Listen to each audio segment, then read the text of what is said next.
order. I'd like to welcome the staff and welcome all those that are in the audience with us. We appreciate you being here. I'm Mayor Rick Rosenberg. We have from the council, Councilman Denny Drake, Councilman Jarrett Waite, Councilwoman Lena Mathis, and Councilman Ben Shakespeare are here. We'll see if Councilman Goober joins us. So we'd like to go ahead and move into the working agenda under general business. The first item is a discussion on property between the Harmons and the Wash. Council, this property is the little strip north of Harmons, and then the larger piece to the east of Harmons. There's some maps in the packet. Dave Hunter is here with Silverado, and so Dave, go ahead and turn it over, and you can discuss the property and kind of what you'd like to consider doing out there with the council. Thank you, Mr. Mayor. My name is Dave Hunter from Silverado Management. My partner, Joe Brown. Just very brief introduction. I was born and raised in San Jose, California. 1988 was my freshman year at BYU, and the guy that lived right next door to me and became one of my very best friends of all time was a guy named George Dayton, who you guys might know, Lyman and Liz Dayton. So in 1988, we'd come out to Santa Clara to visit his family, and as soon as we got to that road over there, we were about 10 miles on a dirt road to get out to their house. And now when I come to Santa Clara, and it's just crazy what's happened in 32 years. And I know 32 years is a long time, and I'm probably a little bit older than I look, but I'm 50 now, and we were just talking about this too. We just came in, we were here a couple of weeks ago and came back and went and saw the dollar store that's already framed and standing there. That wasn't there 3 weeks ago, and now it's there. It's just crazy what's going on out here. But I have a long history out in Santa Clara. In fact, Liz and Lyman are still some of my very best friends, and for a very brief moment in my career, I got in the movie business, and it's because of Lyman Dayton. And I kind of regret it, but we had a good time. Anyhow, we bought this dirt a couple years ago and spent about a year with you guys getting it a project north of Harmons approved with D.R. Horton, and at the last minute they pulled out, and it was Colin Wright that came in and picked it, but Joe and I were pretty much responsible for getting that site plan and getting that through and approved. Now that that's kind of off the plate, now we're turning our attention to the piece that's south. It's up on the screen right now. A couple of years ago, when we were doing the whole entire project and master planning it, we've gone through a bunch of different iterations of what we were going to do there. We initially bought this entire tract of land just so we could do this one little piece of storage unit on there, and then we were going to sell off the rest. And that plan evolved, and it evolved, and it evolved. We have several iterations of a site plan right now up there, and I don't know if we have them, but we had some. Down in Bloomington, a developer did some man caves. We call them man caves. I don't know what everybody else in the general population called them, but they weren't really workshops. They were more of like storage units, high-end storage units for people's boats and cars. And they'd usually do like a lounge upstairs or a shower or a bathroom or a bedroom in it. And it was for people to come in and park their toys or work on their toys and look at them. It wasn't really for an operational thing. And we really liked that plan because it did really well down in Bloomington. And there's one up in North Utah County in Bluffdale that they built it and it was sold out before it was done. We thought that'd be a good plan. And as this plan's been evolving, Patrick Manning, who's one of our really good friends, and he's actually the guy that we bought the land from, he came to us a couple months ago and said, Dave, I don't know where you guys are in the entitlement process on that land down south, but when we get done with our Black Rock, Split Rock, I don't know exactly what they're calling it now, Black Desert, when we get done with that Black Desert project, we're going to need 2,000 to 3,000. We'll have 2,000 to 3,000 employees that are going to need housing. So Joe and I went back to the drawing board and started doing more bubble plans and thinking, okay, what could that look like if we did some kind of, if we removed some of the less dense housing and then did something more dense, and we've looked at that. I have a kid that's doing some spec homes here in St. George. We're up in Utah County, and he's been down here for the last 3 days trying to find a place to live. And this discussion happened a lot longer, when we were talking to Patrick. He can't find an apartment. There's nothing. You can't find something to rent down here. It is, nightly rentals, you can do that, but they can't afford to spend $400 a night per month. But affordable housing, or just market rate housing, it's not just in Santa Clara. There's nothing in St. George. They looked at a place today that was a government subsidized project, and it was $1,300 a month, and it was really old and nasty. So as developers, we're always really successful when we find a need and fill the need. And when you go do something where there is no need and you fill an unwanted need, that's when you have disaster. So we're trying to figure out what the need is that we can come fill on this property, and then we know it'll be a successful project. So right now, and this is probably a pretty good representation of that's at least the site plan that you can really see. But across the front there, that we still, because the city's pretty loud and clear said that you guys want commercial, at least on that part of the project. So we're keeping that unchanged and unchecked right now. We're thinking that where that future road is going to go through, right on that hard corner, we would probably want to do some kind of C-store, gas station, Maverick. We've actually talked to the Maverick acquisition people to see if that would be something interesting to them, that hard corner right there. And then the rest of it will just be retail, traditional retail, that will go across that whole front right there. Beyond that, we have, again, this is all just placeholders here. We have a little storage beyond where the C-store would go. And then every else is kind of a blank canvas right now. And tonight, not discussing setbacks or things that are civilly going to happen. We just want to kind of get a feel and kind of put a bubble plan together and say, okay, here we'll do retail, here we'll do commercial, here we'll do storage, here we'll do either townhomes, man caves, or apartments or something else. And then we'll come back to you guys after we spend a little thought and time putting kind of a little bit more of a concrete plan together that's just a little bit more visible.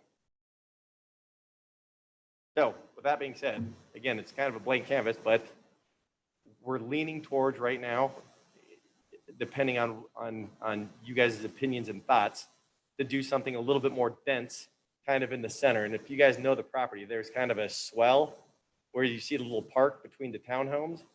That swell, we'd probably want to do something a little more dense and then come around the outside with some townhomes and then leave the commercial and the storage kind of in that area. And we have a bunch of different iterations of this, but this is probably just for tonight's discussion, just going off of this one is probably good enough. Dave, when you say a little more dense in the middle, you're talking where the recreation area is on there? Yes. Or the ones around the recreation area? But just in that area, not, we'll still have recreation space and we'll still have open space. We would just repurpose it.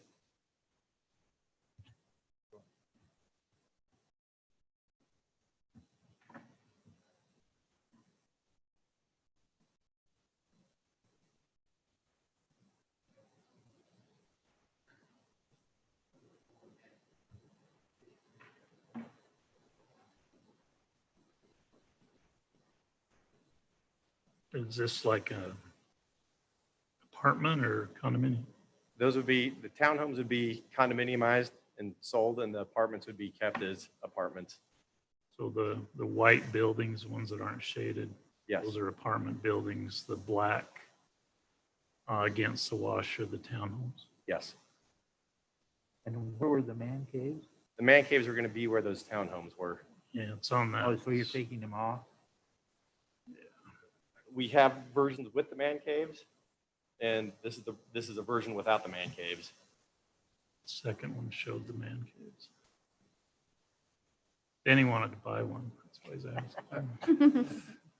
Well, I do know that there's 21 being built right now, just a mile east of that. We actually just randomly drove by. It's the guy that owns that. It's the guy that ran for city council or something, or state legislature.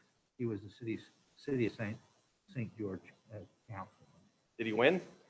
No, he ran a number of years. He won when he ran, but Oh, he's no longer doing it. So on the, So is it the storage on Pioneer Parkway, or is it off?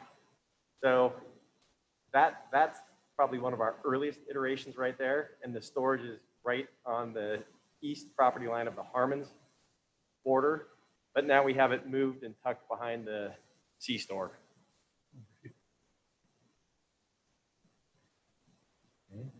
speaking on man caves, they'd do very well. We develop in Entrada, and they're 8-foot garage doors, so you can't fit Sprinter vans, you can't fit boats, you can't fit, obviously, and you can't park on the street. So I don't think the fact that there's 21 down the road, I don't think you'd have a problem selling those either. and- I think both needs that you're proposing are needed. Obviously, there's a huge need for housing, and there's a huge need because of the type of home that's built throughout Entrada and or place to store things. So, and they're nice. I mean, they if any of you guys have seen them, they look good. No, they're, So you know, the commercial out on the street obviously makes sense. The way it's set up as far as densities kind of transitions into that. I think both would do just fine. I think both would be appropriate for it. and Councilman Shakespeare, we're really convinced that man caves would just be a great product out there, and I think we'd do really well with them. We just want to be good partners with you guys, and if there's a greater need that the city has, then like if it's a legitimate need, we know that if we fulfill that need, it will be successful. So we're not dead set on either thing. I think they both do. Again, there's a need for both. So And when we were talking to Patrick was really excited because of exactly what you just said, that Dave, just those people moving in there that are wanting to keep their boats and their razors and things, that would be so great. But he's like, Dave, we need housing more than I need people to store their razors. Yeah. So we're not married to any of these ideas. We just want to kind of put a bubble plan together and come back with something a little bit more solid for you guys to really look at.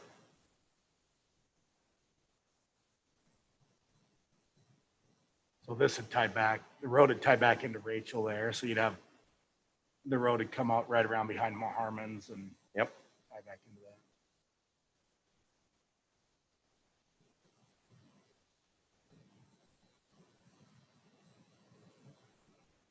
Questions, comments, council?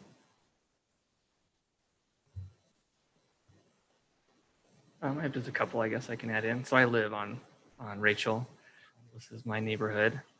I will give you some feedback on when I was talking to my neighbors about the Harmon's sites developing.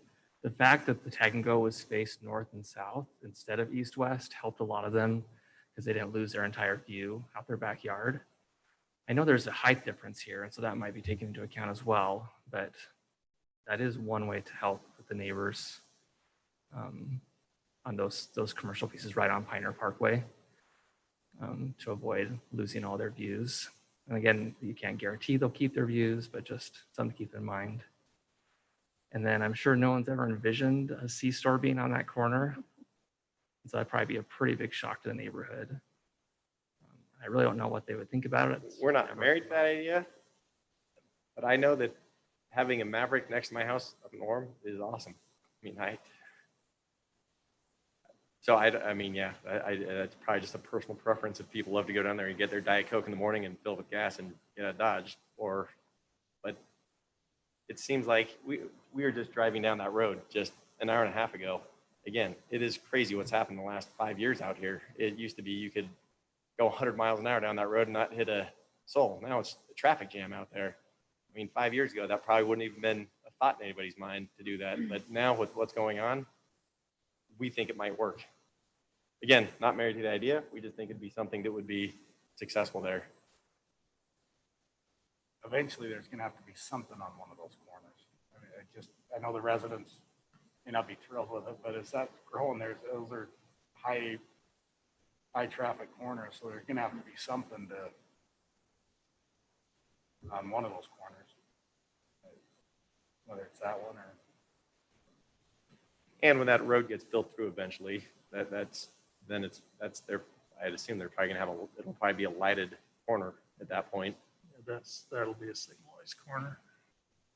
Eventually, when Black Desert goes through and But your comment about the views and everything else, we haven't got into how we're going to cut and fill this site. But where, again, that recreational spot is on this slide, that's pretty depressed right there. So I don't know if we're going to, and right there on Pioneer Parkway, going into the Harmon's parking lot, and I don't know who did it 50 years ago, but it's actually bermed up pretty high. So I'm assuming that we're gonna have to work with the city and from the street level, push, like, we're probably gonna have to level that all out and push all that dirt down into the wash, not in the wash, into the depression. Yeah, you'll have to grade it out. It'll sit quite a bit lower than the Harmon's parking lot, I would think. And from a view standpoint too, Councilman Waite, if we did do it in that depression, and if we did do, stacked flat units there, we would be well below the Harmon's roof line. I mean, we're probably 40 feet below the roof line right now.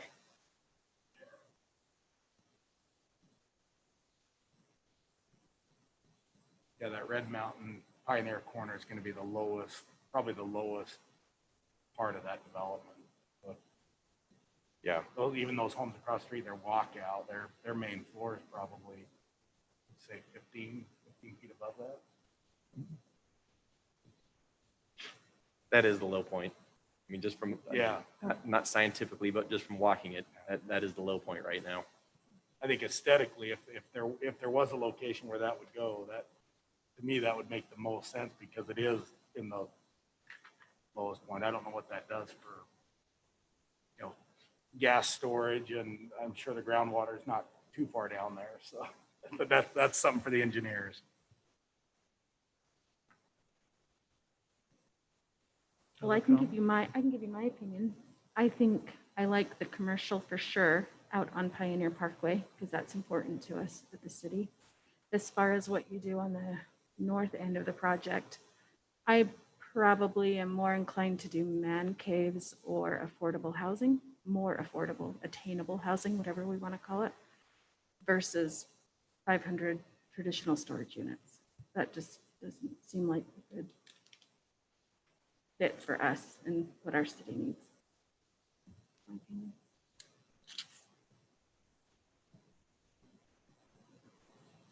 Anything else? Jared, anything else? Or go over to this side? I do think that strip north of Harmon's is interesting. You'd have like townhomes back to the back of a store. That'll be kind of a fun nut to crack, I think, if I use that effectively, unless that was man cave, then maybe it doesn't matter. The only thing that's kind of interesting about that, though, is those views, and I don't think we're going to be blocked by Collins Project, but the views across that ridge are just going to be crazy. And Yeah. out your front door, you're going to look at a big cinder block wall, but when you're sitting on your back porch in your family room, depending on how high they are, you're going to have crazy views. Yeah, for sure.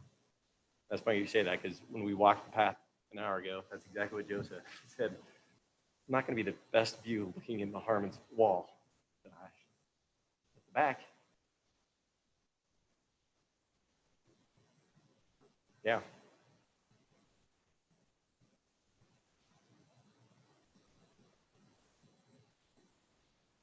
Danny? I think conceptually it's a good plan.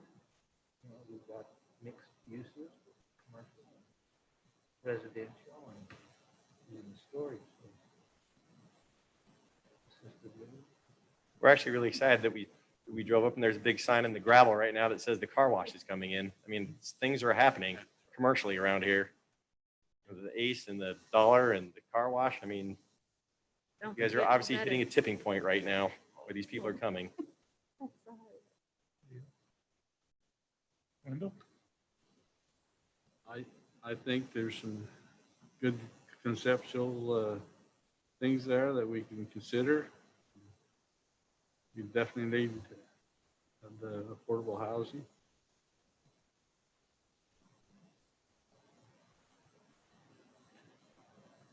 I like my personal preference, I'd probably take everything you got and put a little bit of all of it in there. A little what? A little bit of everything. I like the storage with the interior storage, the bigger building, the Yep. interior storage instead of the spread out. I like the commercial down on on Pioneer. I like the townhome density. Do you guys know the density you'd be proposing with the back flats?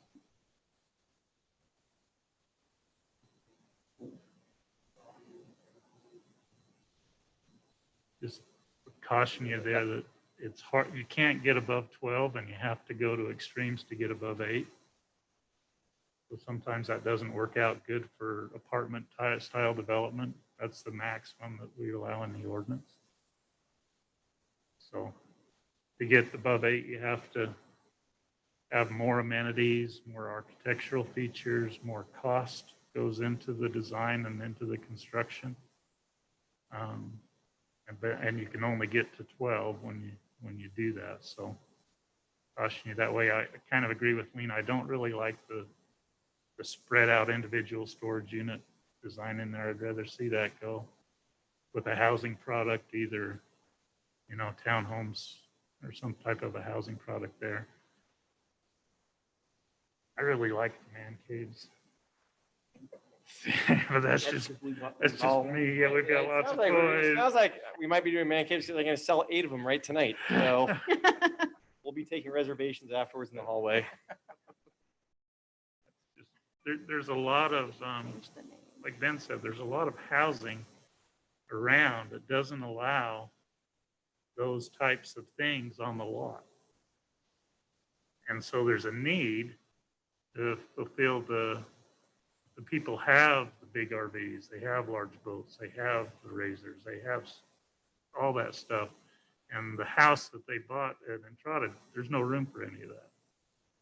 Or the house, even in a lot of the adjacent subdivisions, there's not room for those types of things. So that could fill a real community need. I know we need some storage, and I know nobody likes storage. The interior storage, I like the idea of that because it can keep it pretty clean. And where you've got it behind the retail, I'm trying to think of what would you put between the commercial and the wash. That's kind of a hard spot. The time you pull the commercial out of it, you're not left with a lot. You got the wash back there. That may be a good use, that large. Well, and where we have the storage right now in that building, that actually goes on to the east of that is actually another hill, might be a bit of an exaggeration, Ridge, but so it's probably a 30-foot swell. So anyway, there's kind of my thoughts on it. I It's hope going to we be, haven't stressed you out enough that you've slit your wrists already. I mean, later on, working with us, that may happen. But No 50-year-old man should be breaking their wrists anymore. My wife always marvels, like, Dave, you're the only 50-year-old I know that always has skinned knees and skinned elbows. But I raced the pro moto division of the Baja last week and took 3rd place, and in the process broke my arm. congratulations. But we finished, which is a feat. Congratulations. This site obviously has some grading issues Yes. that you'll have to deal with and mitigate. There's separations, vertical separations from Harmon's and that existing site to all of this, all the way around Harmon's, you'll have to mitigate. We got Just in our walk tonight, we know that. I mean, we're in our brains, and obviously that's, Mr. Mayor, where you make your big monies, you're going to have to figure that out because we have no idea how that's going to go from Harmon down into the swell. Yeah, there'll be some grade separations on this site, so there'll be some walls and some other things. So, but you can walk it and see that it's not hidden out there. Any other input, council, you want to offer, Jack? Just so they're aware too, right there on that corner where they're thinking of the gas station, there is a real high water table there. So you'll have to probably put a bunch of lava in there and build that up to get the stability. But, yeah. Or flip it across the street to the other corner. Mr. Mayor, maybe you could tell me, like, just about 300 yards north of that street, there's standing water. What is that? Is that groundwater sitting there? Is That's water from Ivans that's coming through the wash. It's in the wash, yeah. Well, I mean, tonight it was standing water in there.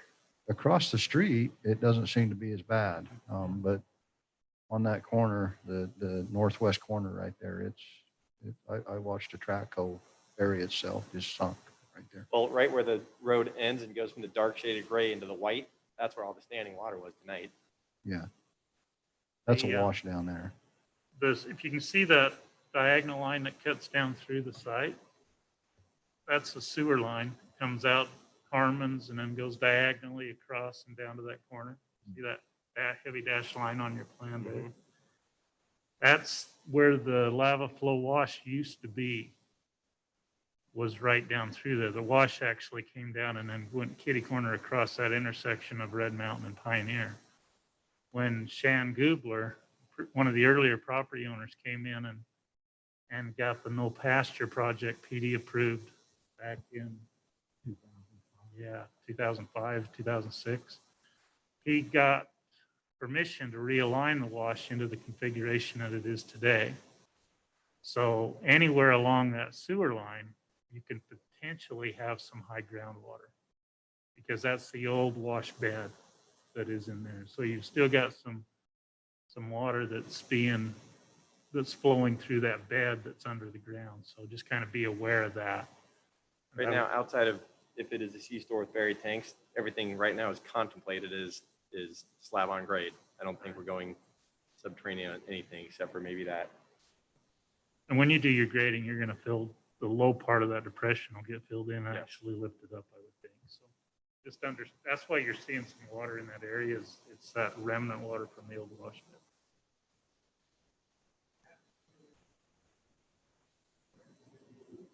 Now it still goes through there. It can be moved to better fit your plan, but it's still there. Yeah, and I was going to also mention the power lines that are right there on Pioneer Parkway too, or just where those are pretty close to the property line, I'm sure. So something else to consider with heights and visibility and all that fun stuff.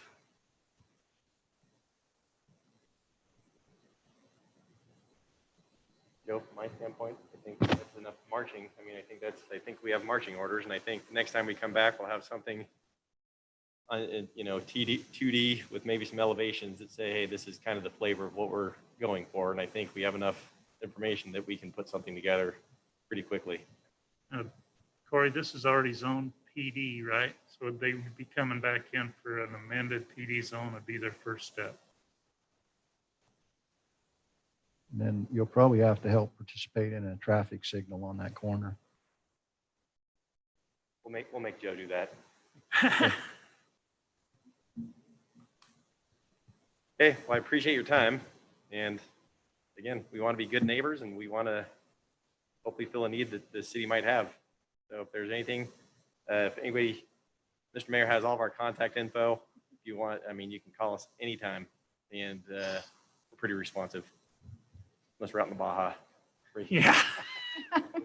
What's your schedule time-wise, Dave? And I don't mean to pin you down at all. Are you talking this year? Are you talking, or when I say this year, 2021? We're dry powder loaded to go. So soon we're going to, from this point forward, we're going to run as fast as we possibly can and start. I mean, we want to be moving dirt in spring. So. Okay, sounds good.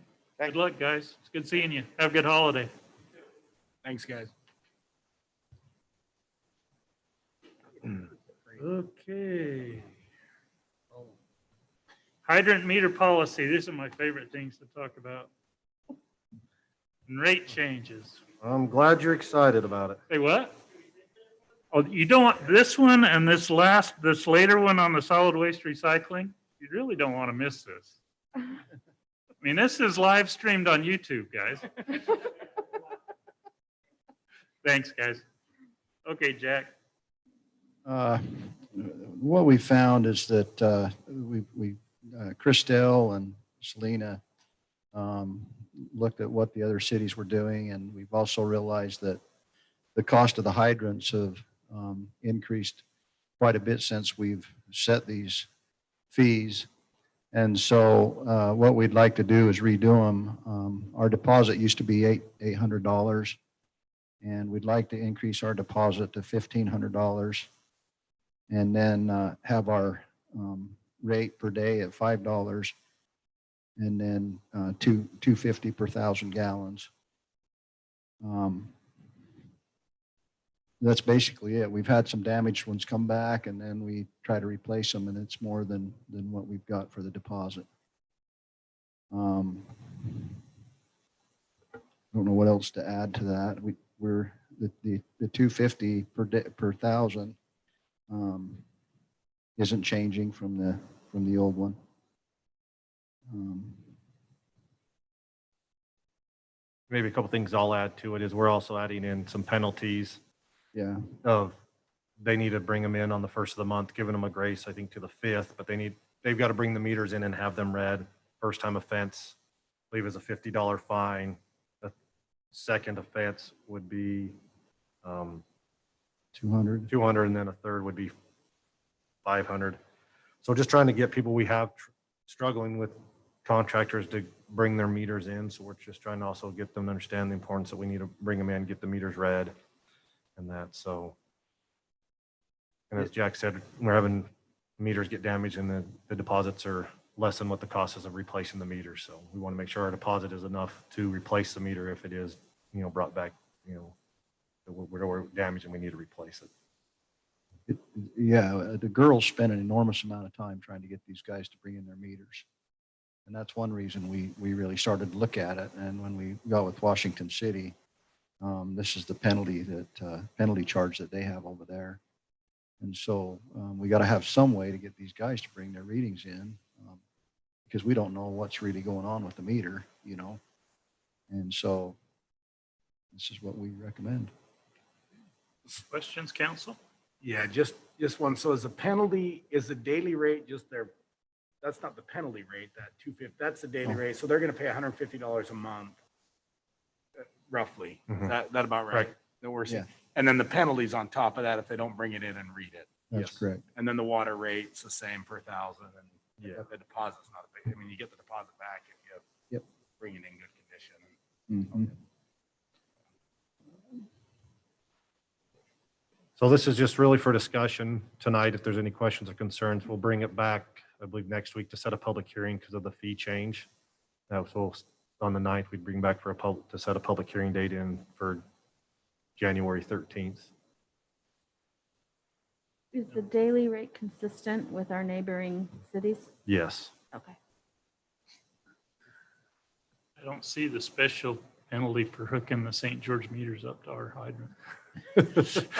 I know that's happened. That happened. That's when you call either Scott or one of our police officers and tell them to come get hooked up and take a ride. I've got a question, not dealing with this, but dealing with the billings that we're sending out and the notices, delinquent notices, and actually the turnoff notices. Are they being sent on postcards so that anybody can read them? They're in their mailboxes. They're delivered in their mailbox. And so I think from what I understand, maybe the person that you might be talking about, when she got her mail, dropped it or it fell out on the road, or when she was getting her mail Right. and somebody else seen it. But yeah, that's how they're sent out. I mean, we send out a billing in an envelope. Is there a reason why we don't send out the delinquency in an envelope too? I mean, to me, it's kind of a privacy issue, but But it's for the time 12 years I've been here, and we talked to the lady that came in, Chris Sherr. It's as long as Chris has been here, policy, just how it's been done. We're definitely can do differently if that would like to. We can do them and mail them in an envelope. It's like I say, just I just I don't know why that was, but that's how it's been done in my 12 years, and Chris is 17. So is there any privacy issue with that? I mean, where it is handled in public view. I don't know how the rest of you feel. Many of them is it a cost issue that we do the postcard because it's cheaper than an envelope? I honestly don't know. I haven't had Sherry's out, so we haven't had to be able to have a discussion with Sherry as to why that has been, why that option was chosen. Whenever that option was chosen, a good chance it was done that way before Sherry got here, and so Sherry's just continued on with the process that was She was shown, but Problem putting them in an envelope. Yeah. I don't think it's a huge dollar amount. No, I mean, we purchased the postcard, so there's a purchase of the postcard, which is that, and then you do have a smaller postage rate on doing a postcard versus, mailing, but it's, in the grand scheme, it's pretty insignificant, but Well, and like you say, it is handled through the post office and supposedly privacy by putting it in the boxes. So I understand that, but I didn't know. No, even Dixie on their power bills, if they send out a delinquent notice, usually it's got a sticker on it, out on the outside of the envelope, or it's marked. So people know, a lot of times they'll just take it and throw it away. They don't realize that, oh, wait a minute, I got to get this paid. You need something on there so they understand that they've got an issue. But I understand seeing the number or how far you're behind, and having people see that, it's probably not good. Have we had any other complaints? I mean, it's. Well, just the one that Jack's talking about. We had one that was delinquent, and when they pulled it out of their box, the boy was the one that pulled it out, and he actually dropped the delinquency on the ground, and the neighbor picked it up and brought it to him. It was pretty embarrassing for him, but being delinquent was probably pretty embarrassing to him. That's the only issue that I was just wondering if there had been any other complaints on it, and because you're right, there's gonna have to be something on an envelope that lets them know to. Well, the dollar amounts wouldn't be on the envelope, but the urgency. Yeah, that's true. Just something to alert them that that's what it is. And maybe it's too much of an excess in cost. I don't know. Look into the cost, Brock. we'll look at it and see if Bring we it can back. improve that. But back to the other issue, I think we ought to. Yeah, I don't have any problem at all with the fee increase on the meters and making them charge whatever you need to make sure they bring them in. And keep St. George's meters off our hydrants. We ought to just take them. We take them, and then we take them back to It St. was a George. St. George City project. And then we take them back to St. George and we get the deposit back. St. George City was still in Santa Clara water on one of their projects and getting paid for it. It was a fun phone call for a while, though. Okay, number 3. Have you you're here with the generator, right? Council, are you okay if we jump down and do item 4 first? Let's do the generator first. Ain't nothing more fun than buying generators. Maybe I could just kind of lead into this, Mayor. Yes, sir. I know the council's aware that we saw some high power costs this summer. And then, I think on our bill, we was probably well over $100,000 that we probably paid during that August, September period. And so looking at that, it kind of got us nervous. We've been buying out of the market. It's been really, really good because of all the surplus solar and wind and stuff that everybody's putting in California. So it's gave us a surplus. But some of that now is, of course, we had a real hot summer. And so some of that is probably, it might lower down because we might not have as hot a summer next year, or it could be hotter. You just don't know. We don't have a crystal ball. I wish we did. So anyway, I thought I could wait a little longer to purchase some power, and I gave you up a sheet up here that has a sheet on here that shows you purchase power from Shell. And I didn't feel comfortable waiting. And quite a few of the members of UAMPS put in a number that they needed to cover their loads during those summer months. I didn't take as much as I probably should have took, but the numbers were way high when they first put these numbers out. During the month of August, you can see at high load hours, in year 22 was $115. It was not to go over 115. And when we got the bids back, the price there was at $96.29 a megawatt hour. So it was a lot better than what we thought. So during them high load hours, I bought 2.5 megawatts at $96 just to protect us in case we have problems this coming summer, if it's hot again and power costs go up. And then you can see in year 23, it went down at high load hours to $85.18.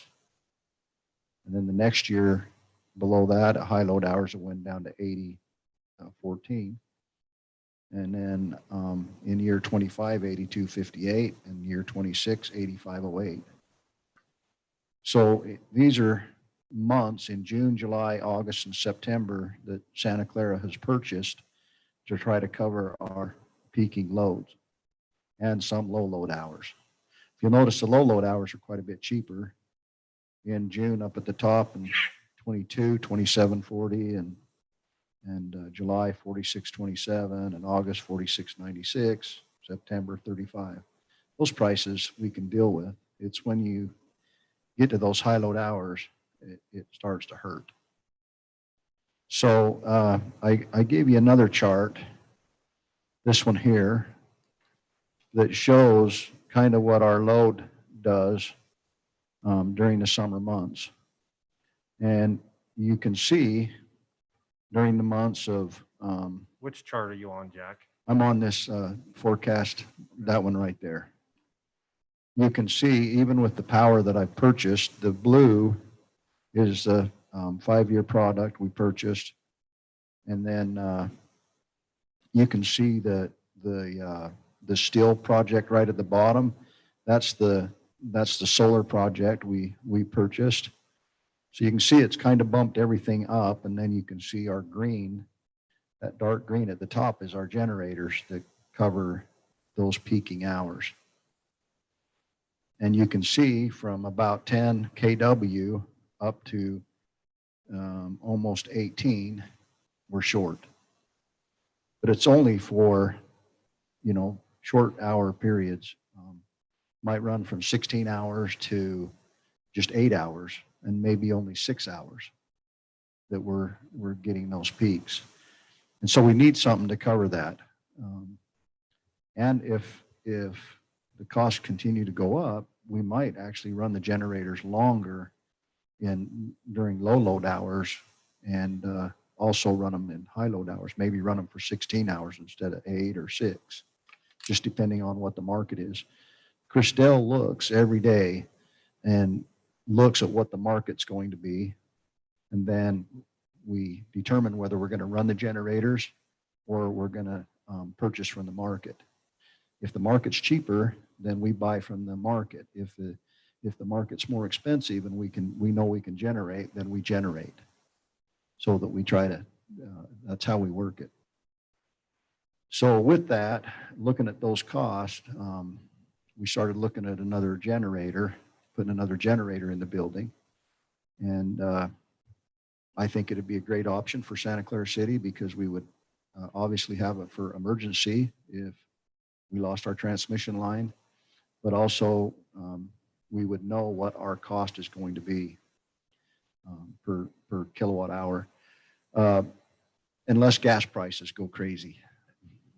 So yeah, there you go again, a crystal ball. You just don't know. But gas prices have been fairly levelized, haven't they, Jane?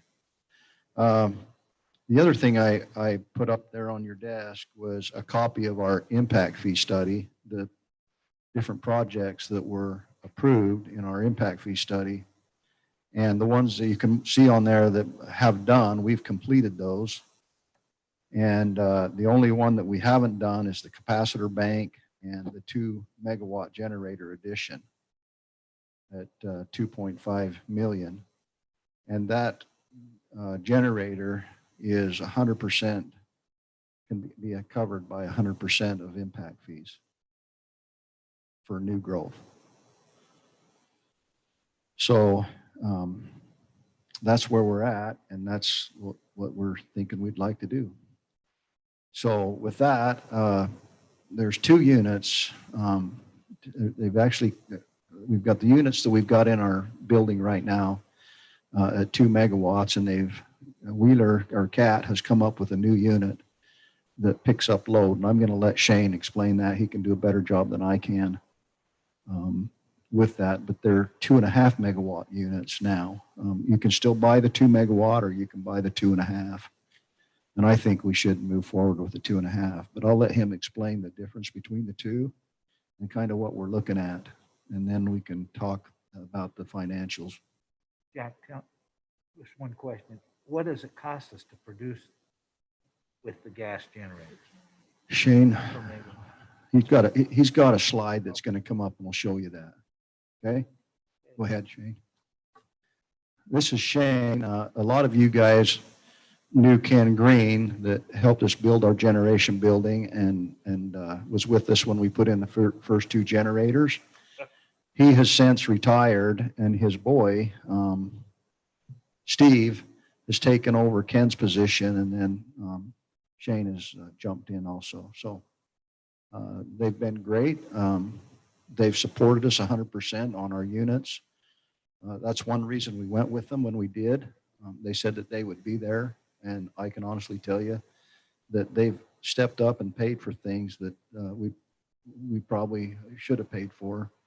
But they said, hey, look, we know you're a small city. We're going to help you out. And they've gone to bat for us and saved us quite a bit of money on repairs. So with that, go ahead. Mayor, City Council, thank you for the opportunity to be here with you today. You know, as Jack said, we're here to support you. We just wanted to put something in front of you that we're passionate about, and if it's helpful to you and you feel like it's something that's interesting, we're happy to be able to support you with that. The new generator is called the G3520. It just finished up testing at Heber Light and Power in June. It's based off a lot of the same iron components that you're used to if you've walked through your plant. And so that's what this is based on. We'll be proposing a full turnkey install where we would come in and do everything to get that unit in and up in and operational. If you've seen the plant, this picture is familiar to you. Initially, I believe there were 2 units initially. Is that correct, Jack? And then down the road, I don't know exactly when that was, the 2 Washington units were added. You operated those for Washington for several years. And then in 2014, Washington gathered those units back up and put them into their own facility. So you've got 4 slots left in that plant. What we want to propose is something that would slide right into one of those slots and provide a few more benefits to you than probably what you're seeing currently with the existing generation. The top unit is what is currently in the plant there. It's a G3520C. It was introduced back in 2000. Amazing technology for the time. We never thought we'd see natural gas units that could do 2 megawatts in that size. It was amazing technology. Still available, can still purchase it. And we may talk a little bit more about that in air permit later, but it is still available for purchase. Again, the unit we're proposing is this new unit. It's just strictly a G3520. The unit was originally developed by Caterpillar to be a natural gas standby unit, so emergency standby. Traditionally, natural gas units have never been good in standby applications just because they don't respond to loads that are coming on and off very well. And so traditionally, natural gas has never been a good option for standby.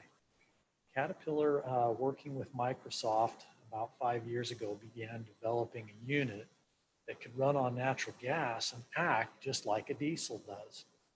Wheeler was able to be involved in that process. That took place at Heber Light and Power.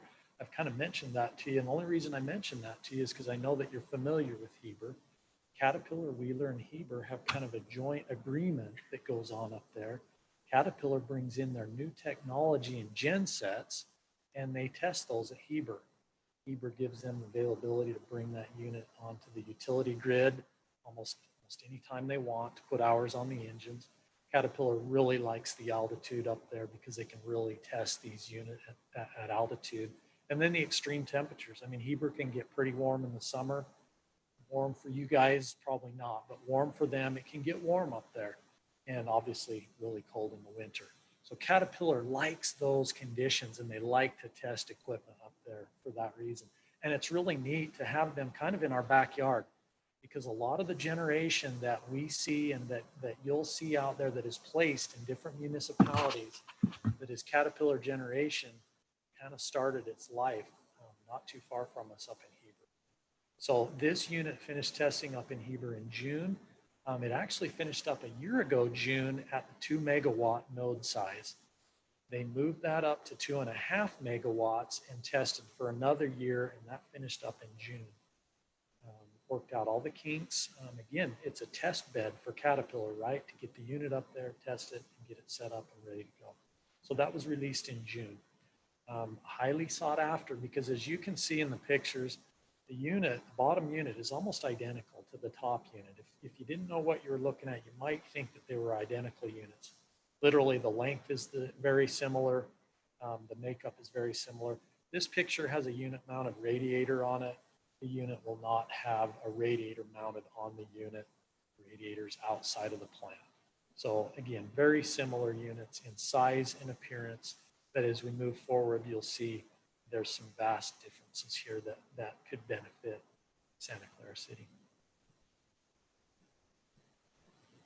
Comparison that I put together to kind of help you see the differences between the two units. There's two columns there. One is the model G3520, and then the model is the G3520C, which you guys currently have two of. And so when we talk about natural gas units, they're very susceptible to altitude and temperature. So when we locate them at a site, we use software that helps us tell us what kind of kW that unit will pull at your most extreme site conditions. So this unit will pull 2,619 kilowatts at your site conditions.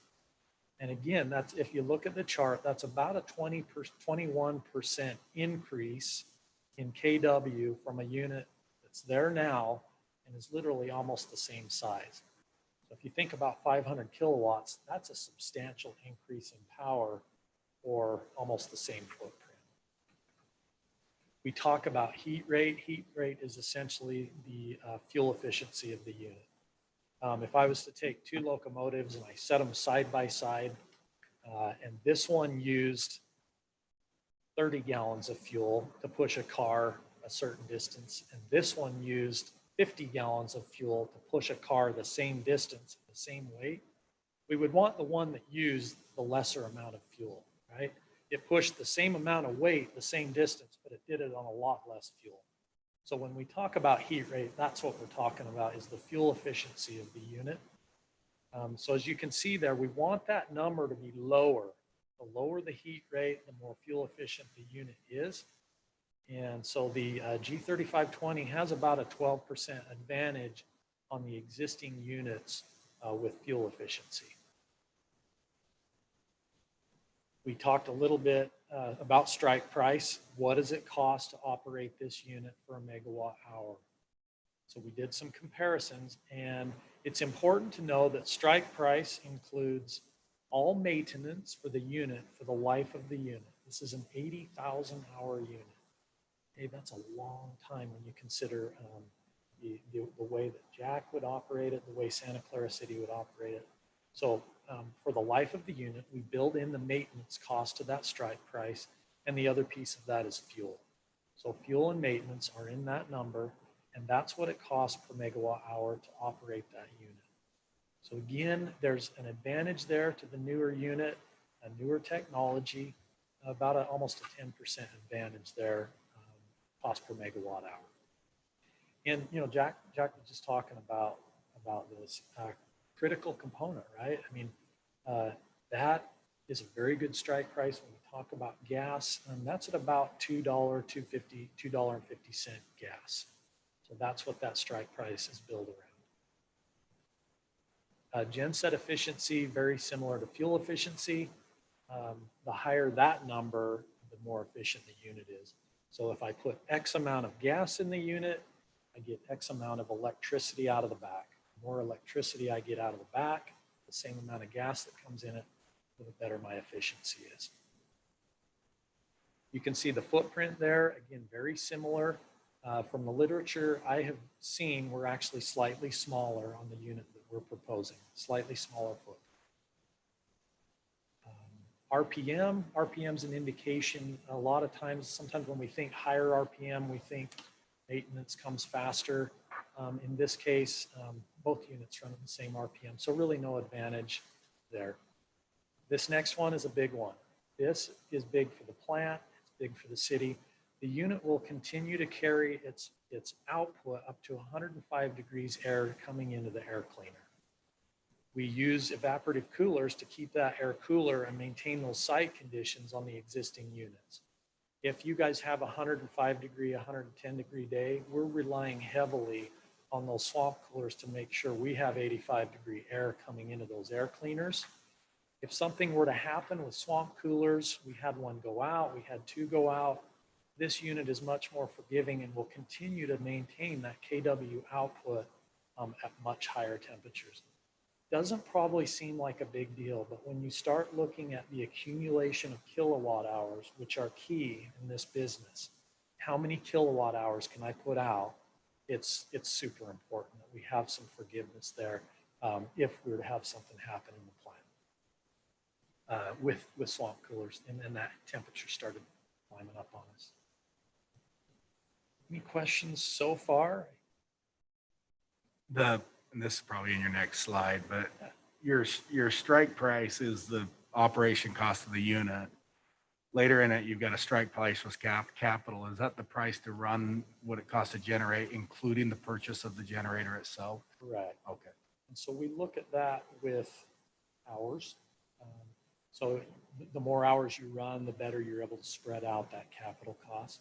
So you're correct. In some of the earlier documentation that you got, is that where you saw the? I was just reading it here. There's a strike price with capital at $74 a kilowatt hour there. Yeah. So which is still better than what you're purchasing on the open market. So I just wanted to With capital. note that even the purchase of the generator, we're still going to be below what that market's showing. Well, and the way Santa Clara has always kind of looked at it is we've looked at these units as part of our stranded cost, wire, transformer, bucket trucks, what it costs us to basically a built-in cost to run the power system. That's kind of the way we've looked at it in the city. So we haven't really added that cost in. But yeah, you're right, Ben. It depends on the price of gas. Yeah, absolutely. And that's at 250, but Yeah. at 74 versus 96, which we're grabbing next year. So again, anyway, just Great. wanted to clarify that. Great point. And one thing you have to remember, usually the market, if gas prices go up, power prices go up. Oil prices go up, usually gas prices go up. So it's just a game they play. I don't know why. Well, especially with the kind of the declining of coal, right? The demonizing of coal and the power and coal being brought offline. A lot of the new base load is gas. Yeah, and so if gas goes up, costs are going to go up too. Just like you say, Jack, those power prices are going to go up. Any other questions on that slide?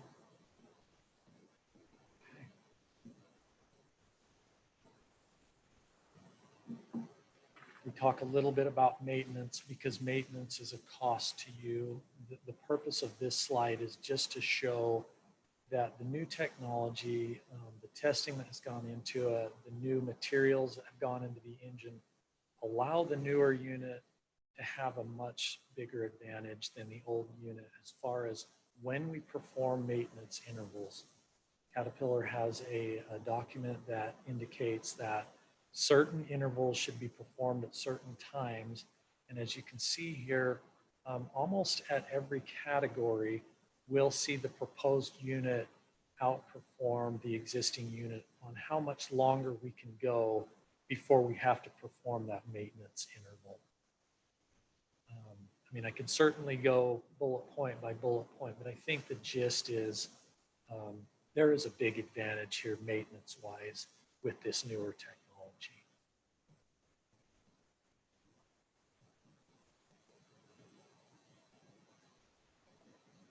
When you look at a big ticket price like what we're proposing or what we've sent over, we feel like at some point in time, someone needs to understand what's in that cost, right?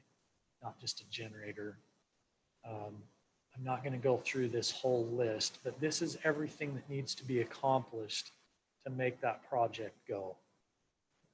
And it's a big process. This is about a 7 to 9 month process to get it installed. And it's a pretty good amount of work.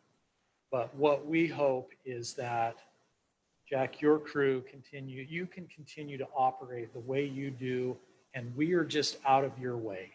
We have our own offices, we have our own restrooms, we have our own lunchrooms. You guys continue to operate the way you do, and we will just finish the work up. When we're finished up, there is nothing left for Santa Clara City to do other than go out and turn the key and bring the unit online.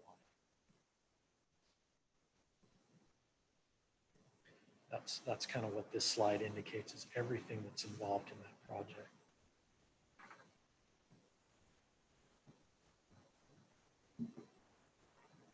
The generation site has an air permit. It's a permit from the state that allows that site to operate. Within that permit are certain stipulations. Currently, it allows the plant to operate for 4,500 hours a year. So each unit could operate for 4,500 hours a year.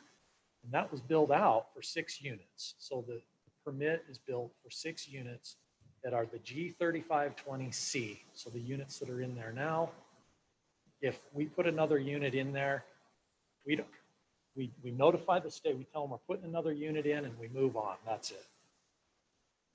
Jack and I had a call with a gentleman that actually wrote the first permit the other day. He indicated that you are putting a different unit in. It's a different KW. It's a slightly different technology.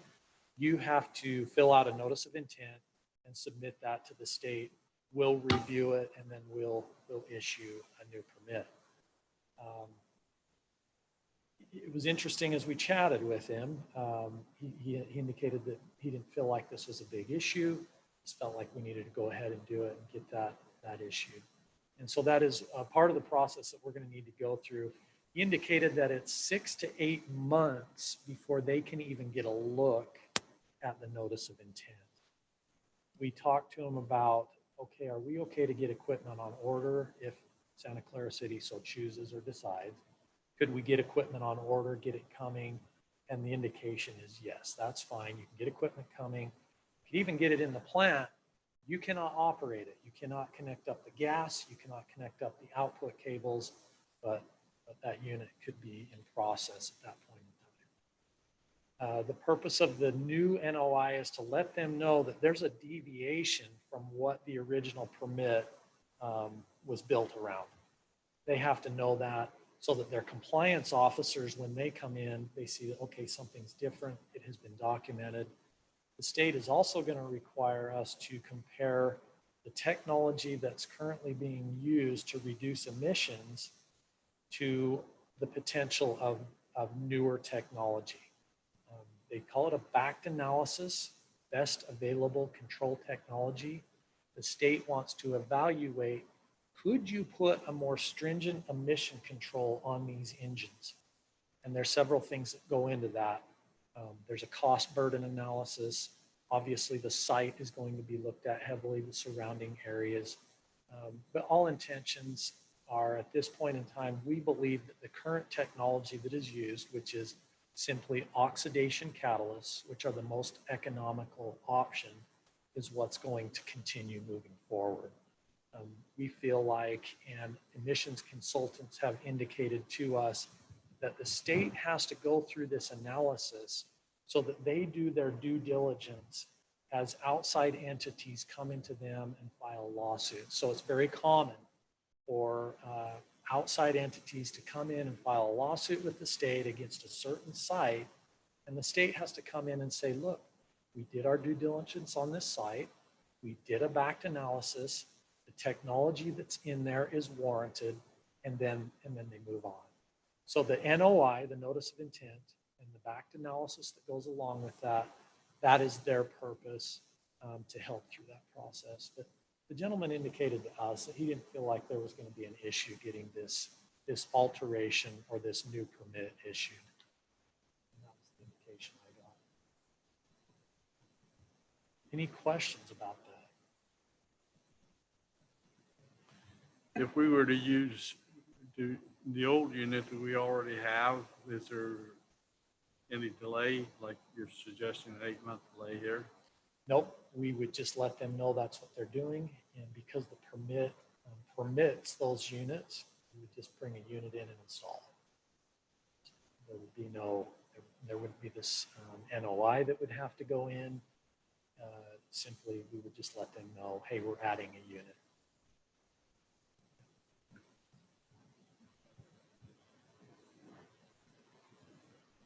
So That's what we would do. The biggest difference is picking up load. If we black start, let's say we lost our 69 and all the lights are out, Santa Clara City, we've got to energize the station down there and get the power back on. And then we have to start picking up load through our SCADA system. We'll pick up different circuits. When we start picking up those circuits, when you place a certain amount of load on there, the units that we have right now, you've got to be really careful or you'll just knock them offline. And this one here is built to pick up the load. So this is, if we had that happen to us, this would be the first engine we'd start. Then we'd fire up the other two, and this one would take on that load when we pick it up. And then the others would balance and take some of that, and we could just keep going. So that's one advantage to this unit. I appreciate that, Jack. And to be honest with you, I probably missed the most important piece of this analysis on this slide here. And that's exactly what Jack's talking about. It's that load pickup capability. So the unit that we're proposing, just like Jack said, it can take its full load rating in one step. So if you had a 2.6 megawatt load and you applied that, it could pick up that whole load. The existing units can pick up 20% of their rating. So again, natural gas units, it's unheard of to have this capability. And that is probably one of the biggest selling points of this unit. And again, I missed the boat, didn't even convey this, but the ability for the unit to do this is huge. You guys get in a transmission outage and Jack begins starting to distribute this plant into certain circuits. This unit bolsters up the other units because of its capability. So you're going to tie all these units together electrically. And this one is kind of the meat and potatoes, right? It's like I can pick up way more load and I can help the other two. And it becomes much more responsive and is going to be much better set up in, heaven forbid, you get into a black start situation with a transmission outage. We've tested them before and turned the power out in the city and brought the city back up, just so we made sure that we could do it in a black start situation. But our loads are getting bigger. Does that kind of make sense, that ability to pick up those loads, the advantage on that unit? Yeah, big advantage there. And that's what's been so impressive about this unit and that we've been really excited about is the ability to do that. With this new unit, that kind of pushes everything out for another year. What happened by July this year? It'd have to be a year from July, right? Yeah, we might not make August, maybe September, October. It would be close. If we were able to start and get equipment on order ASAP, we would probably get the unit on by late July and maybe early August. But one of the other things you have to remember is I don't lose San Juan power plant until year 22. So I'm okay next year with the San Juan plant. That's some of the load we've already got. Resource. This might be the wrong question on it, man. If we're not gonna have it, I mean, would it make sense to make the purchase so we've got it online for 2022? Looking at the debt and everything, allow you to pick, I mean, again, I love it because it gives us capacity to run the whole city basically 6 months of the year, if we did have a blackout. Yeah, and that's pretty smart. Yeah. Yeah. Yeah, no, I don't mind that one bit. But if we're not gonna, if we've got the capability to, it's a, $2.5 million purchase, we won't have it for the peak season of 2021. I'm all for it, but are we better off just getting everything in place so it's ready for May of 2022? Yeah, it will still be short. Even now for certain hours during the certain months, the high load will still be short, Ben. So we'd still run it. It might not run as much, but we would still run it, or we'd run it and leave the others off. Probably, so we'd put more hours on the new one and maybe leave one of the older ones offline. But it's a process getting through the permitting and then getting it purchased, getting it all put together. So yeah, we could wait a few months, but I don't know that it's going to make a big difference. If we probably won't get it, will we, for August? It'd be tight. The only reason for that question is just give you the ability to fund. If I was reading right, we're borrowing a chunk of that. It just give you the ability to collect where you wouldn't have to borrow quite so much. So Sure. The only concern with holding off also is you don't know what interest rates will do. And right Yeah. now, I mean, we're getting possibly a 1.5 rate, and waiting that time, we don't know if those rates will end up. And so that's true. That's true. Yeah, that's one thing we're worried about is we don't know what interest rates are going to do. The other thing that we'll do, and this doesn't play into what you're talking about too heavily, but we will wait to invoice the project until the project is finished. Until you turn the key and you are pleased, we carry the project right up to the end. So just be aware of that.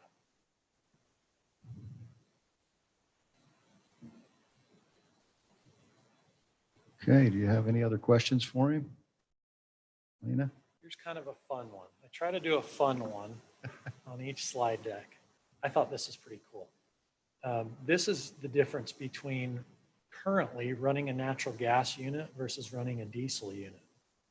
So if you look over in the EKW column, so 3 columns over, the unit that we propose to you guys is 2619 kW.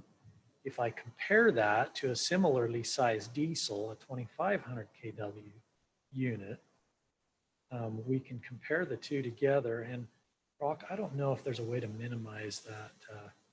Oh, you can see it. Okay. Can you see the cost on what it costs to run the unit for an hour? You can see the cost to run a diesel for an hour and to run your unit for an hour. Isn't that incredible? So right now, that's just the way the economics are. Anyway, I appreciate your time. Any other questions that I can answer? Can I ask a question on where this unit has been running in Heber? Yeah. I'm assuming that the state of Utah, when you talk about that back review and the NOI, that they're aware of the technology, they know what it is, they understand it. And so it shouldn't be all that difficult for them to complete that process. Well, so it's a great question. In fact, Heber's going through that right now. And the state is requiring the same analysis, to be right honest with you. And Heber's a little bit different situation. They have a lot of generation up there. They have some older technology. And so it's hard to maybe compare the two, but no, they have not finished up that analysis. And I'm getting the same feedback from our emissions consultants that they feel like this is simply the state doing their due diligence and that the state is not going to require the more expensive after treatment technology. But do we know that for 100%? We don't. I asked the gentleman, I says, you know, give me just a straight up answer, or is this going to be any problems getting this through? And he said, absolutely not. It'll go right through. He didn't see any problems whatsoever. I was actually kind of shocked. Wasn't you? I thought, well, maybe our permit would really change a lot or something would happen that it would be an issue, but it's just time. It's just going to take us time, get it all done. And I think it is about $10,000 to have a consultant put that together for us to get that approved. One of the things that plays into that analysis is the cost of the capital equipment that it takes to do that. And for you guys to do that, it would require an extreme makeover of the plant. And so that drives that capital cost to where the burden is so high that the state looks at it and says that burden is just too much to require of that municipality. That is what we hope for. That's what we've seen at Snowbird Ski Resort. We finished up an air permit there, which is in Salt Lake County. And they were not required to do the more stringent technology even there. So that's good news, right? And part of that is because of that capital cost. It is so expensive to apply that technology. And so again, like I said, in addition to your site where it's laid out, proximity to housing, other things that are around it, because they look at dispersion. When those emissions go up in the air, where does it go? Where does the prevailing wind take it? How expensive is the technology if they had to do it? They're looking at that whole kind of picture, if you will.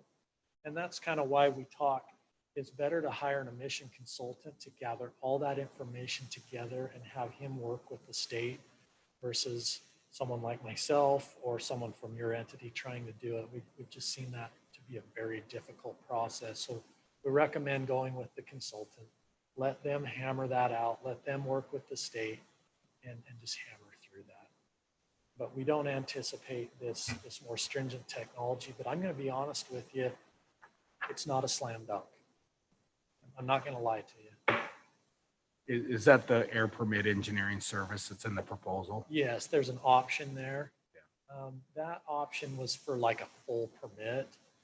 This proposal was somewhat of a pullover from some other munis that did actually have to do a full new permit. And so I just have put that full worst case scenario number in there. It'll probably be more like 10 to 11,000.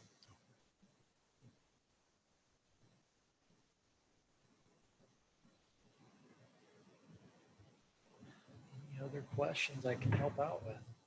I know you're not part of the permitting process, but where we've already had 2 other units sitting in that same building, and we're adding 1 instead of 2, I mean, how much difference is there in what we've already had existing and when we got the original permit? You're spot on.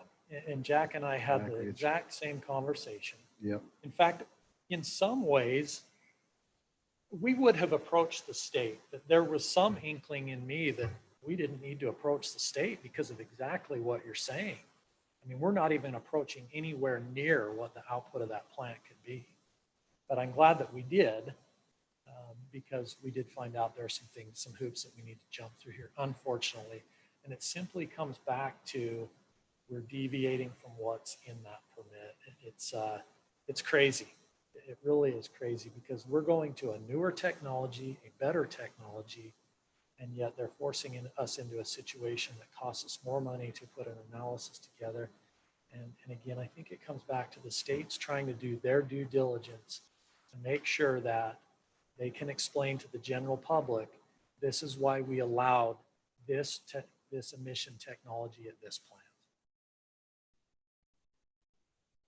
I have one question. When we let's say, you know, we've got 2 units, we've got room for 4 more. When we go for this permit, do we ask them to permit it for 2.5 units? great point, Jack. Something we talked about. We could certainly do that. Or maybe talk to the consultant and see what he thinks. Yeah. That would change our permit a little bit because we'd be asking for more. Or we leave one unit off and just go with 3 2.5 units. And the thought is maybe, and again, this is not being a salesman here. I'm simply putting this out there is how quickly do you plan on putting units in? Because as you can see over time, technology progresses. So if we go out and we say, hey, we want to put 3 or 4 more of these in, 10 or 15 more years down the road, now I've got a 3 megawatt unit. And now we're doing another revamp of the permit again. So it is a hard situation. And maybe we just chat through that with the gentleman that will be doing the work for you. Or leave it and just put the one in and then leave the others the same. And then if we change, we go back. I don't know. Yeah, we at least know the process at this point, right? Yeah. Something that we can think about and work through, and we can jump on the phone with him. Or go with 2.5s, go with 2, and then leave the other, Sure, do too. leave the other 2 spots. That might be a good compromise. Have him look at that NOI with 2 more units simply to make the process on the 4th one. Black Friday. Black Friday sale. Yeah, you got a Black Friday going, like buy one, get one 50% off or anything like that. I wish I did. What state agency are we dealing with? I couldn't hear you. Is it EPA? What state agency? Utah Department of Environmental Quality, the Air Quality Department. Yeah. So they are under EPA, and they can actually be more stringent than EPA. EPA requires a minimum, and then the state can actually, and what we're finding is that Utah is becoming California-esque, to be honest. It's very interesting to watch how this goes. And I'm not saying that's good or bad. It depends on which side of the aisle you're on, but it is becoming more like that. We've got air quality issues. I mean, we're pretty close down here. We've been avoiding the air quality mandates, and now we're getting pretty close. That makes it play.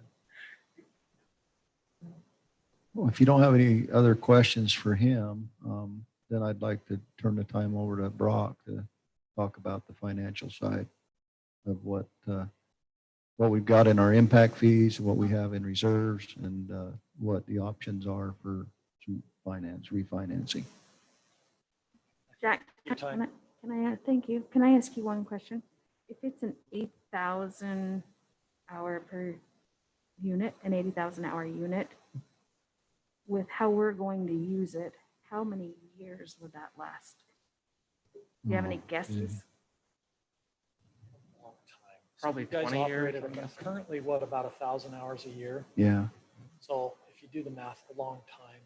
And what kind of ends up happening again is that technology advances at such a rate that technology says, oh, maybe we don't wait until we get to the end of the life of the unit. So then you just pull it out and replace it with a new unit? Sure. Here's an example. Snowbird Ski Resort has a cogeneration plant that has over 300,000 hours on each unit. It's Caterpillar generator set. If you do the math at about 50 miles an hour for a car, that would be about 17 million miles on a car. So this Caterpillar iron and what we propose is very robust and will go for a long time. And your units, existing units are a great example of that. They're in great shape. There's a lot of life left in them. But technology advancement is inevitable, right? But I'm happy to answer any more questions at night. Thank you, Shane. Thank you, guys. Appreciate it. Rocky? All right, so a couple of the things we talked about is financing this. What we have discussed, Jack and I, and with Mark Anderson with Zions Bank Public Finance, is hopefully on this generator would be only financing half the cost. We would pay half the cost, roughly 1.2 million with impact fees, and finance the other 1.2 million. So we got with Mark Anderson and he ran some numbers for us. But currently we have 2 electric bonds outstanding. 2012 and a 2017. They both will retire, one in 2027 and one in 2029. Our current annual payments for those two total roughly $405,000 a year. So we had Mark run numbers, what it would cost, or what our payments would be if we kept our debt what it is, and they would retire at the same time that they would currently, still roughly retiring in 7 years and 9 years, and adding the new debt on roughly a 10-year bond. And so that one, if you look in the packet, is the level, or sorry, that wouldn't be the uniform, where the funding roughly stays on the same schedule. You just add in another 1.2 million. This would increase our payment for the first half of it from roughly 405,000 to an average payment of about $420,000 a year. So it's about a $15,000 increase per year, but it allows those bonds that are currently stated to retire in 2027 and 2029 to keep that time frame. It does, cash flow and that, this would just increases that a little bit. The other option that we did, Adam, is to say if you refunded those bonds as well, but put them on a 10-year, kick them back out roughly to 10 years as well. And that was the level. So on the level, we make the same payment every year for the next roughly 10 years. And all those bonds, the one that went off in 2027 and 2029, also would be pushed back out to 10 years. So cash flow is really you're taking that same payment that was 405,000 and adding 1.2 million in debt, and our payment,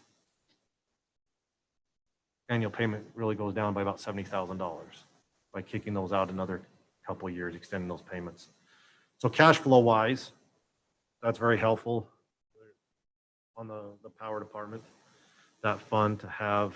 There's a little extra cash there and coverage there. So, but it's also nice to say to get those bonds retired in 2027 and 2029 would be nice, reduce that debt. So those are our options we have before us that we've looked at. As you can see, the level as an interest rate is 1.62, whereas the uniform is 1.57. Not a large difference, but a small difference in interest rate on how you handle them. So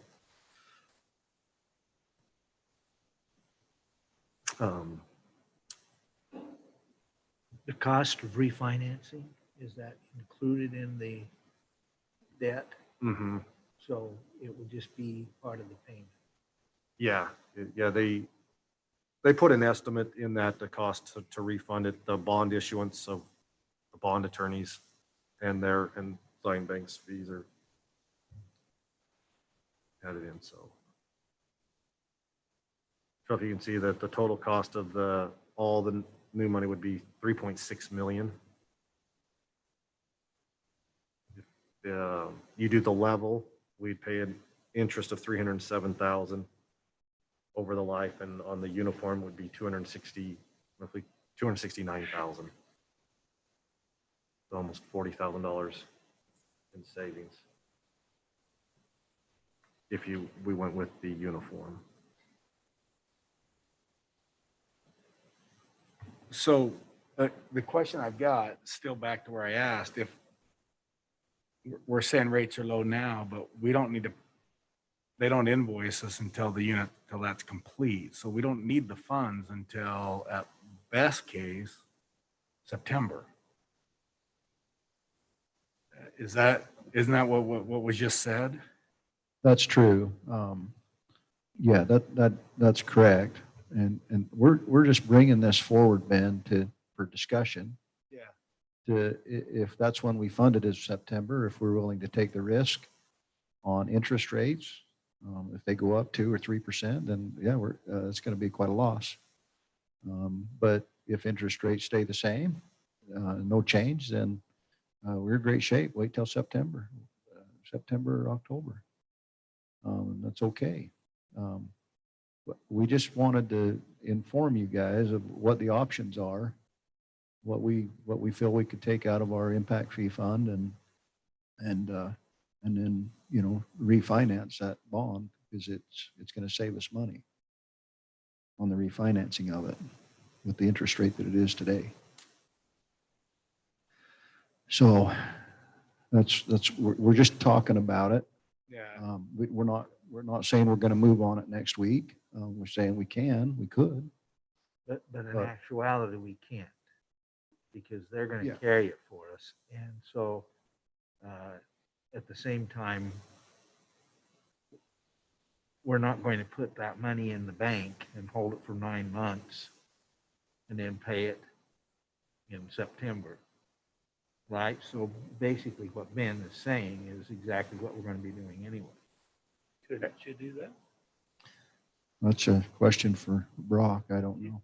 We were thinking that interest rates are going to go up between now and September. Couldn't you get the money early and put it in the bank and just? I'd have to talk with Mark on that. I mean, I know that happens with like our bond on the bridge. The money sits in a PTIF account and we draw on it as we had. There was a potential that we couldn't sit it there.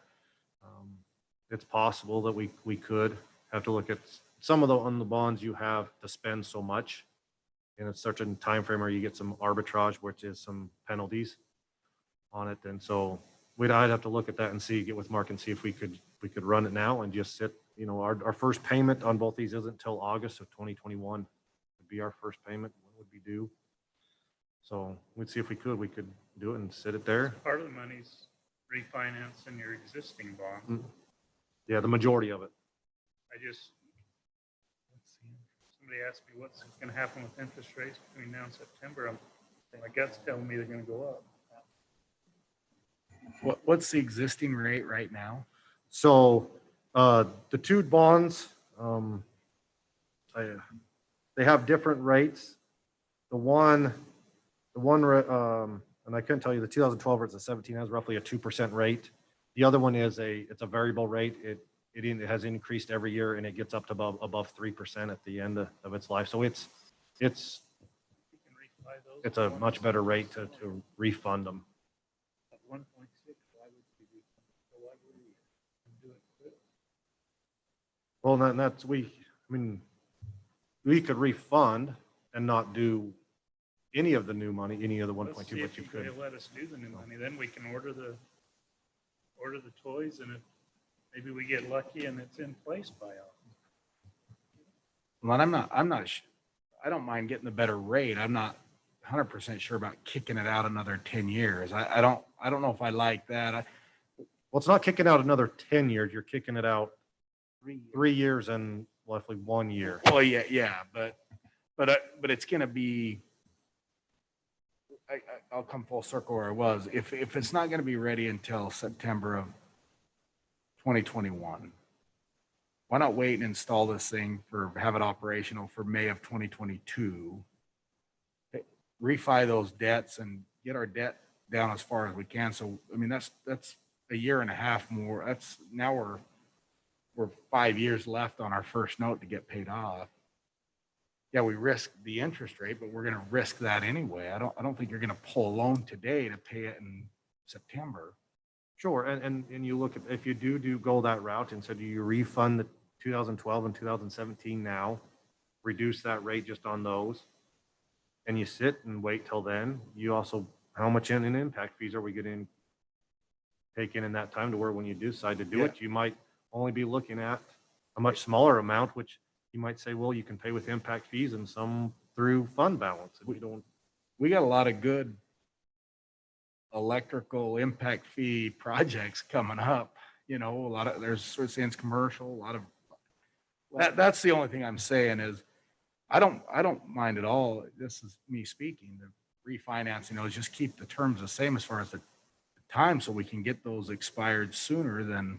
Well, if you don't extend it, are they going to give you a new rate? Yeah, You can refi right now. I think we could. I don't know. It also depends on the money and the amount and stuff. They'll look at them, but we might be able to refund them, and depending on rate of it. It could be, we did it down, even if you looked at trying to get rid of it quicker, you could refund and say, let's do even a smaller rate if they'll do on like on a 5-year or 7-year and look Well, at what the rate depending will on be. what you collect in impact fees, that can reduce the amount of the note. But it doesn't eliminate us ordering the equipment now, where we were not going to pay until they get it finished and completed anyway, so it doesn't slow that process. The question, or concern I'd have, you go ahead and place the order. Now you're committed to the project. So if interest rates jump a couple of points, we're committed. We Yeah. place the order, it's being made and you put in there. So you're crossing your fingers that interest rates are going to stay where they're at the second you place that order. Well, and then if you don't have the impact fees, you don't want to use those to reduce the payment, you still got to finance it, the rest of it. And are you going to be able to afford the payment on these bonds and the payment of the unit? Well, and you're also talking about actually $40,000 a month in savings with the refi right now. So you've got to add that back in. Instead of a savings, it becomes a cost. So Dig into it a little bit, Brock. I- Path, I can understand what Ben's saying, but I don't want to wait a year and watch interest rates over a year. What's the banker say? That's what I was wondering. Rates are gonna go up. I mean, that's what I'm hearing is rates are going up. Rates are gonna go up. But in that, we're going to collect a year and a half's worth of impact fees as well. So, We're going to collect that anyway. yeah. and you're also going to collect $40,000 in decreased payment if we do the refi. So, if But you that's don't- kicking it out another 3 years, isn't it? Is that, Well, you're just getting the better rate. long-term note takes out 3 years and the other takes out 1. So there's not a lot of. My preference wouldn't be to do the extension on the term. Mine would be to keep it on a level term and keep the interest savings.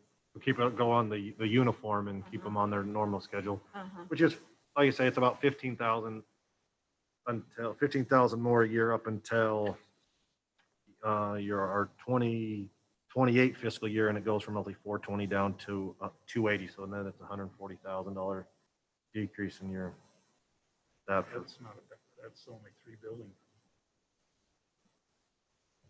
So Yeah, and we've got a lot of new building coming on, and so you're going to have those impact fees building, which will make your payment. I mean, that's the scary part, is if building stops, you still got that payment. Power usage is going to stop. It's going to continue to grow, so you're going to need the unit no matter what. Well, you're gonna, yes, and no. We can always buy on the open market. That's Spin that sucker up next August when power's $1,500. Well, that's what we did. We brought in 2 gas generators years ago when the market went crazy, and we didn't need it all. And so we used 1 unit for Santa Clara, and the other unit, Benny was here. Remember, Rick was here, I think. And the other unit I sold back at, it was like $400 and something to UAMPS, and it paid for our unit. So we got our unit for free and made the money off the power on the other. And so it was quite a deal, and it's coming around again. It's just what happens. I've seen it. I've been in business long enough. It goes up and down. It gets really fat, and the market gets great, and then it starts getting tight, and it's going to start getting tight. It's going to get tighter because nobody's building anything. Nobody's building any more gas units. Nobody's putting any coal in. They're all doing nuclear and wind, and it's not going to last. They've got to have some muscle somewhere to keep all this nuclear or not nuclear, but wind and solar going. When you get these hot summers, they couldn't keep it running. They couldn't keep it up. Oh, and then California's rolling ground. they had the fire, which dropped the efficiency on the solar. Mhm. So they weren't getting near what they were expecting off their solar because of the fire at the peak load period. Yeah. Those guys were paying big money in August. I mean, begging and pleading. Paying big money. And nothing's been built since. Next summer's gonna be the same way.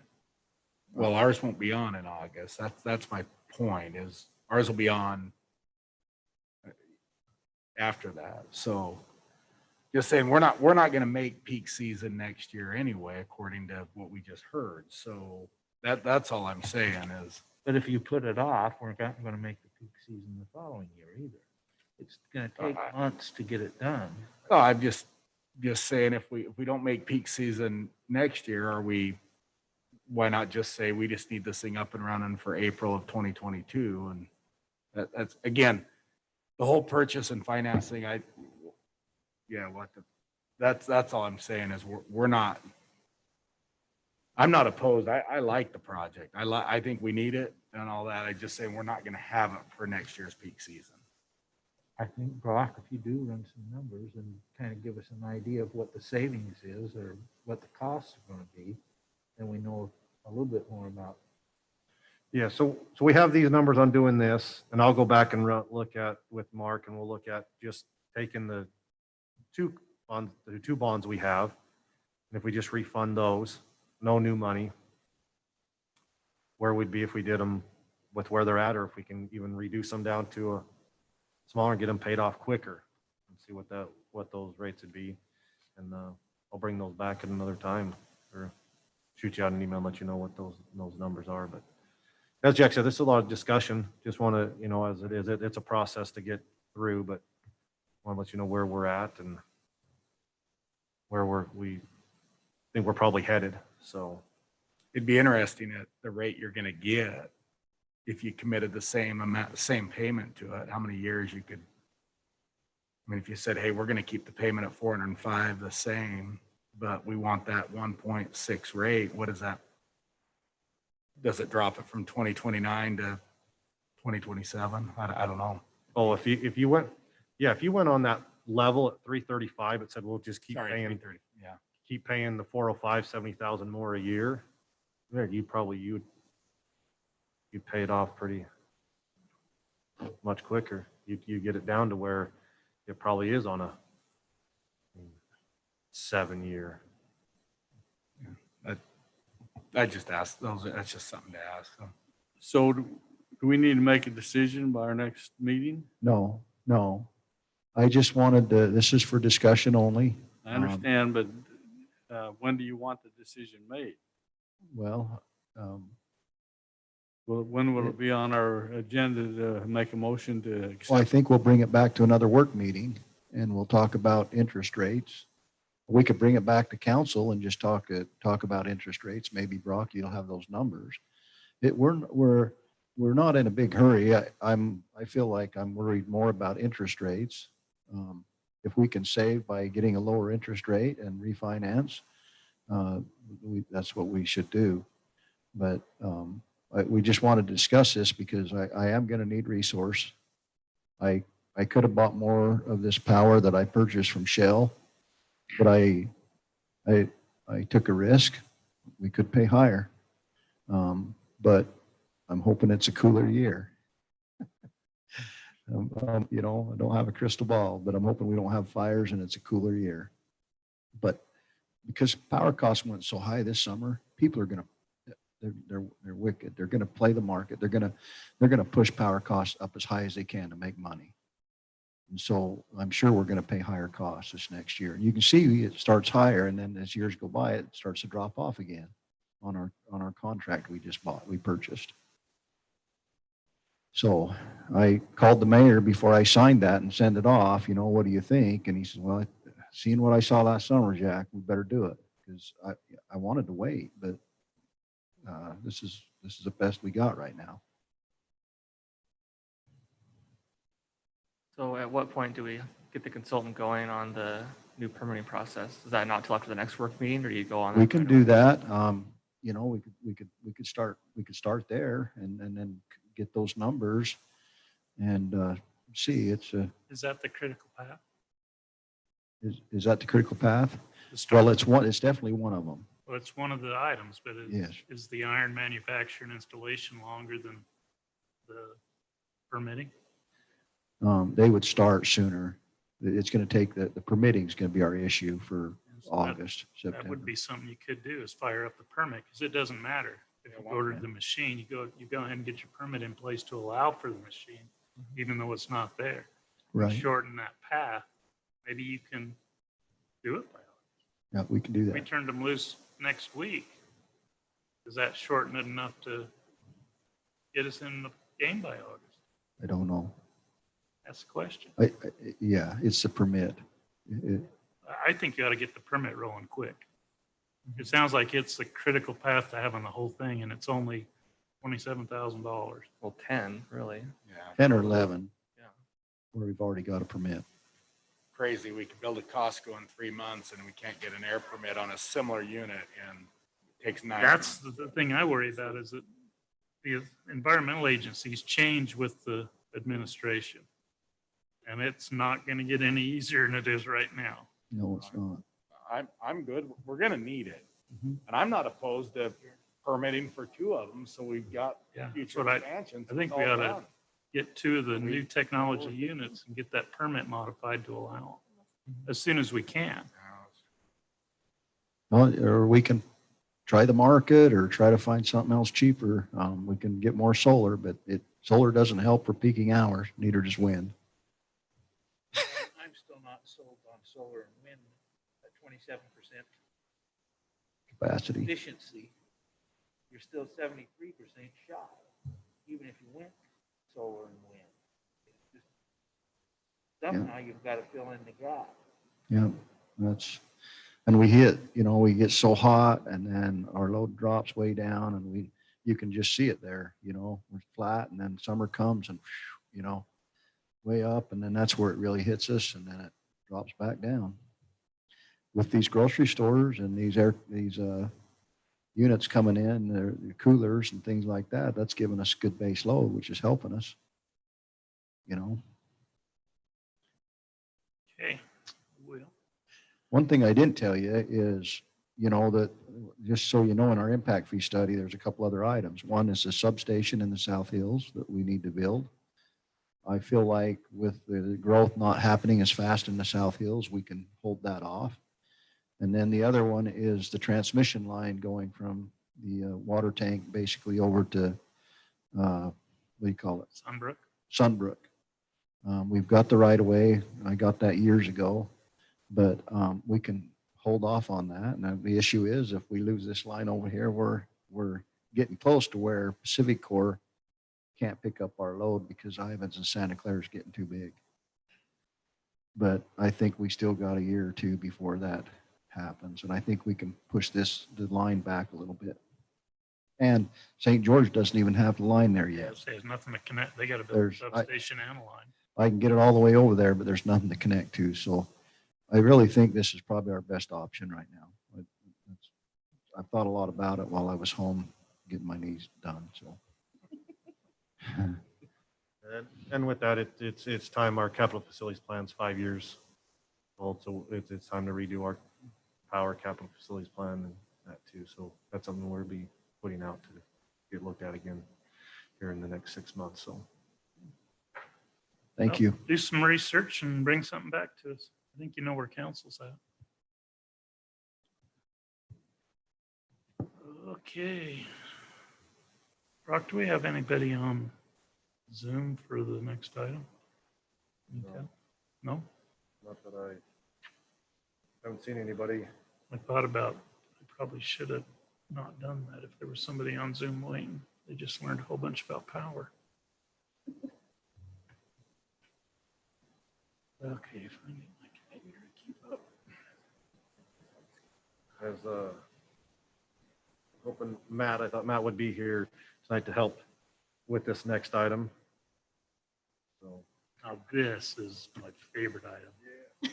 good stuff. I love this item. All right. So you have in your packet, it's stuff on special assessment areas, formerly known as SIDs or special improvement districts. And this information this is from Zions Bank at one of their trainings about such special assessment areas. So this really goes through kind of the responsibility, some of the things you need to do, things to watch out for, and the risk of what can happen if you don't do things right, and if things change throughout the process. So as it says, it talks about special assessment area. It's a financing vehicle for municipalities to be able to get improvements done, and having the people who benefit from the project paying a share of the cost to what the benefit is to them. It says you can use these places to do like curb, gutter, and sidewalk. You can also do infrastructure of roads, even the water, sewer, storm drains, and streetlight development. They can be mostly city-initiated projects. So what are some of the risks to a city in creating a special assessment area? First talks about a mailing notification. So we would have to mail out to everybody, every physical address within the proposed special assessment area, as well as every taxpayer recorded from the county's taxpayer rolls, of the intention to create a special assessment area, outlining the project and the costs, the method of how it will be assessed, and the procedure for protesting the creation of the special assessment area if somebody so wanted to protest it. So as you can see, some of the risks, if it's incomplete or improper notification, it can invalidate the process. You have to start all over again. Makes it easier for a challenge, which also can create more costs that will be put upon the city. So as they say, the remedy is use certified mail, be overly thorough through the process to make sure everything is legally compliant with the statute.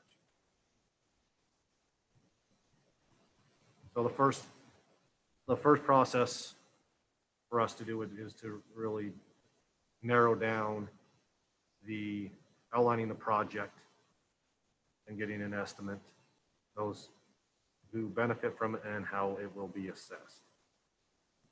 That would be really the first step, which is partially done, but it's then really getting down and defining exactly. I know there's been some times have been discussion in regards to Vineyard Drive is how will it be assessed? How is that done? Who's paying exactly for what? That's some of the questions that have been asked.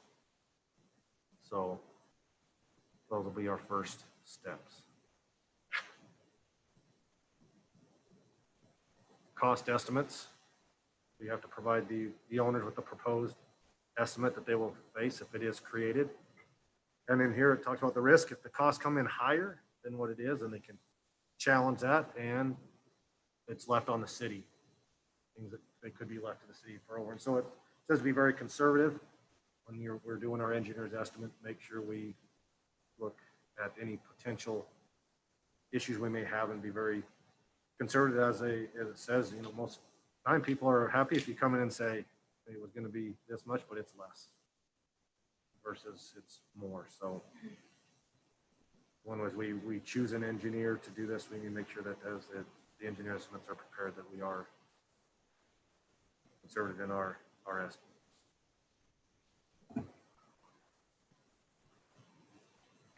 On Vineyard, I don't see the risk being huge on this one on Vineyard because we're only asking the SID's probably only going to fund the gutter and sidewalk. Those are probably the two least risky items associated with that street project. Is the curb, gutter, and the sidewalk. All the risk is going to be the utility relocates, upgrade prep, and the price of the paving on this particular project. So, and we gave, the numbers I gave them were probably 20% contingency. So do we have the residents? We've got the. We've over provided 50%? info to the residents. We haven't received any feedback. Okay. That's why I was wondering if there's going to be somebody. Tonight's was just to discuss, basically bring everybody to speed with what the SID process is from the city side. We're still have to figure out where we're going to get all the money to do the city side.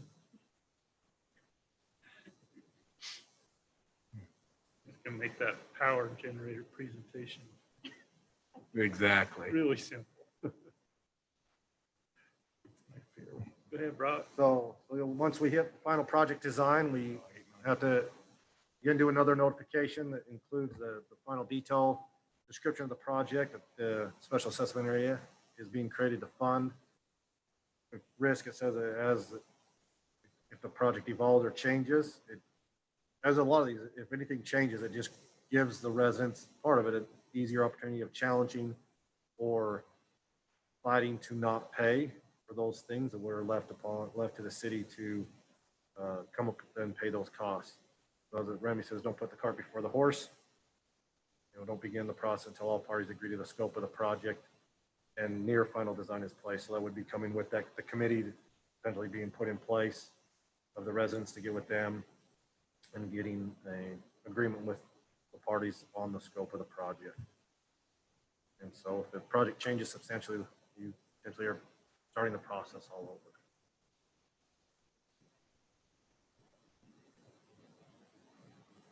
And this also is identifying all the properties that must be included. So the property that will not be benefited may not be included or assessed. We're also looking at that if people who benefit from it could be part of it. I know we've talked with Vineyard, the people who live along Vineyard Drive. If there's ones that don't necessarily live on Vineyard, but as a benefit from that, potentially could be Roads that lead to could be part of the special assessment area. So the property owners that are not benefited cannot be required to pay any assessment. So it's just making sure that those who are part of it, there is a benefit to it, to those residences. So we need to just make sure we work closely with whoever the project engineers are, the council and financial advisors, to make sure that only benefit properties are included. If we get outside of just those ones that live directly along Vineyard Drive.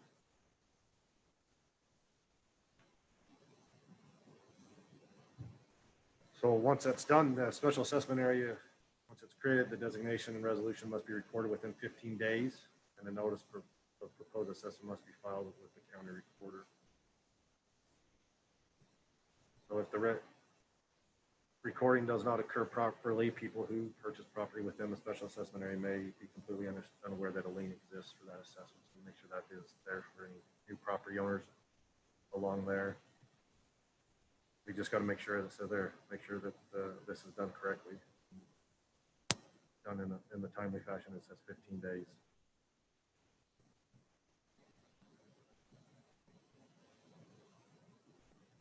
So all assessments supposed to be made in an equal and uniform manner according to the benefit received. As I talked about, is from the beginning is determining how that assessment, how you're going to determine how it will be assessed. You know, we've talked about a number of different ways of Long Vineyard to do it. It's coming to an agreement on how that will be assessed. So as it says, property owners may disagree about what is equal and uniform and protest the creation of the area if they feel the method of assessment is unfair. And as you've seen through previous one that there will be competing interests of property owners along there as to what is equal, uniform, and fair. So one that we just have to be ready for.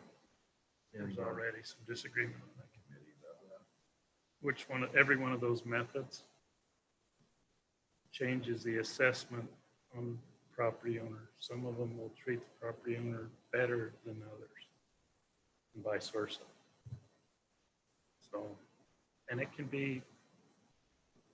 double. Your assessment could double if you did it based on front footage or area versus ERU for certain individuals. Do you have a preference? I don't know that the city has a preference as a group. The cost doesn't change. It's how you divvy that cost up. At some point in time, we'll have to make the final call. Right now, we've kind of put that in the residents in the committee court. We've given them the options for 3 of those We've given them acreage, we've given them front footage, and we've given them ERU, which is basically the same as the lot. I mean, when we haven't looked at it, it'd be like in a taxable value. And that one would be really freaky. Please stay away from That one would really, Yeah, get everybody. there's nothing uniform about the average value on vineyard. So that one would be way, I mean, the front footage is probably the easiest thing, but front footage and area, ERU is the easiest. just your. You just take total cost and divide it by the number of players. And everybody pays exactly the same. You assume an ERU based on the zoning, like the Shelby Fry Farm. You can't, yeah, Big Fry. There's Vic's actually would be a tough one because of the existing zoning down there doesn't allow him to subdivide. But anything that's subdividable, you have to make an ERU calculation on what that would be, like the larger parcels. The Fry piece. When we tried it before, we went down to, because there were pieces that happened in the zone. So we actually assessed as far down as Dale Hoover's home and the rocks down in there because they were actually eating on the vineyard. And it reduced the assessment. Those were actually running on the vineyard by those that were off the vineyard. What are those considered having a direct benefit? Yeah, the road. Their Their road comes up and ties into the vineyard. But in this case, so we're only assessing, the SID is only assessing curb and gutter and sidewalk. So the off-road, non-fronting properties benefit is probably the ability, unless the curb and gutter. That's what it was. No, we had the streets in it before. Oh, see. Yeah, we had on this scenario, all the street utilities come over to the city side. So we'd have to establish benefit just based on curb and gutter and sidewalk, and that would be. Well, that's why frontage for me makes the most sense because you've got land that's not developed. You could just say, look, you've got 500 foot of curb gutter and sidewalk that you need to pay for. And then it equalizes it for every resident. But you've got, the problem with frontage is you've got lots down there like Kevin Dunkley and Brett Smith.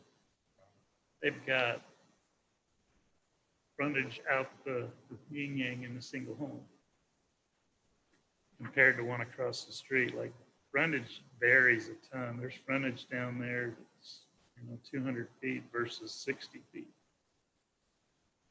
on the same street. And lot sizes. Lot sizes does the same thing. Acre and a half. The 16th of an acre. I guess I look at it and say they chose to buy the lot that was bigger. I mean, that was a conscious choice they made. They knew they could afford that. And we've kind of laid that all in their court right now. So they're gonna, again, I'm interested in getting outside off the street because you take exactly where I'm at. I'll benefit as much as anybody else off that road. I'll use that road as much as anybody that. But you're already going to pay for that road. Every citizen in the city is going to pay for the road improvements as part of this project because none of the property owners are being individually assessed for it. Very nice. That sweetheart deal. That's what our deal. Will you let your neighbors know? Tell the other 1,000. Oh, I know. Yeah. It's a sweetheart deal. Years ago, they'd all have it done and it would. Been paid. Paid $300 a year. And all of them would have been done with their better sidewalk. Jack would have already gone in there and sealed it 4 times. Yeah. Yeah. Anyway. And you're still not, I mean, you're not past a lot of them to get people, but No. they're gonna go after this no matter what it is. I don't agree. They're not all gonna be in favor. Even those that sign non-opposition, SID. Especially when, tell them the next one. Look, the next page is the best. Yeah, the next one, prospect of foreclosure. There, always the one that we, no This is matter bad. what you do, we're the bad guy. Doesn't matter. So So just a quick question on that. So again, I agree with you.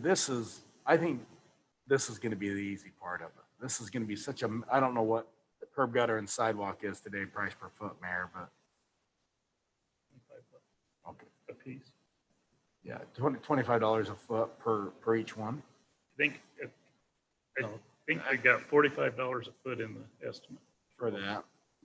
So for someone the standard 100-foot road, they're looking at $4,500 there.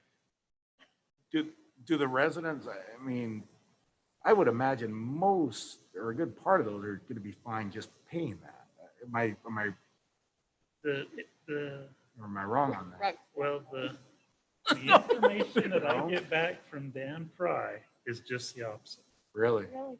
It is what sells this project is the financing and minimizing the monthly payment or the annual payment.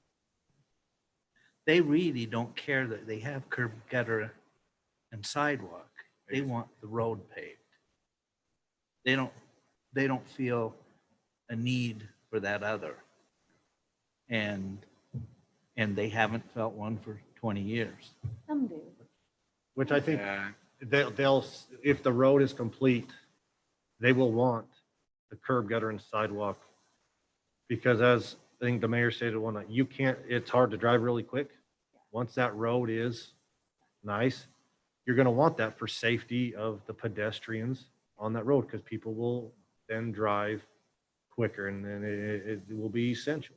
So does this allow for a mix? Some can finance, some can just pay? Oh, yeah. 10 Okay. years. You have the option to go take the financing or pay it up front and not pay a penny in interest. So if they pay it up front, they don't get it, it doesn't show up on title for them. They can even go in and build it themselves. It's our standard, the head of the district. According to the engineering that's provided. Biddy does the engineering, and they've given the opportunity to go in and subcontract it and put it in themselves. And I'm just thinking for title of property, because you do have, when you're selling a property, you do have to acknowledge whether you're in a special This improvement district. this is or not. first position. Yeah. It'll show on the title. And we even guaranteed them that we would never foreclose. Well, I say we could just the opposite. In 30 days.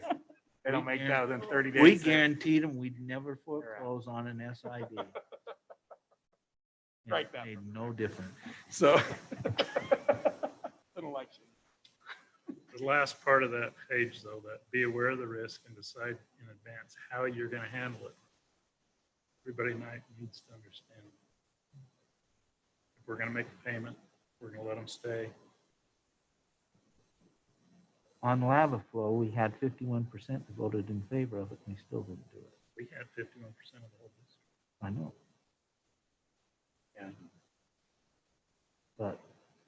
But our bonding company had said, we want 60%.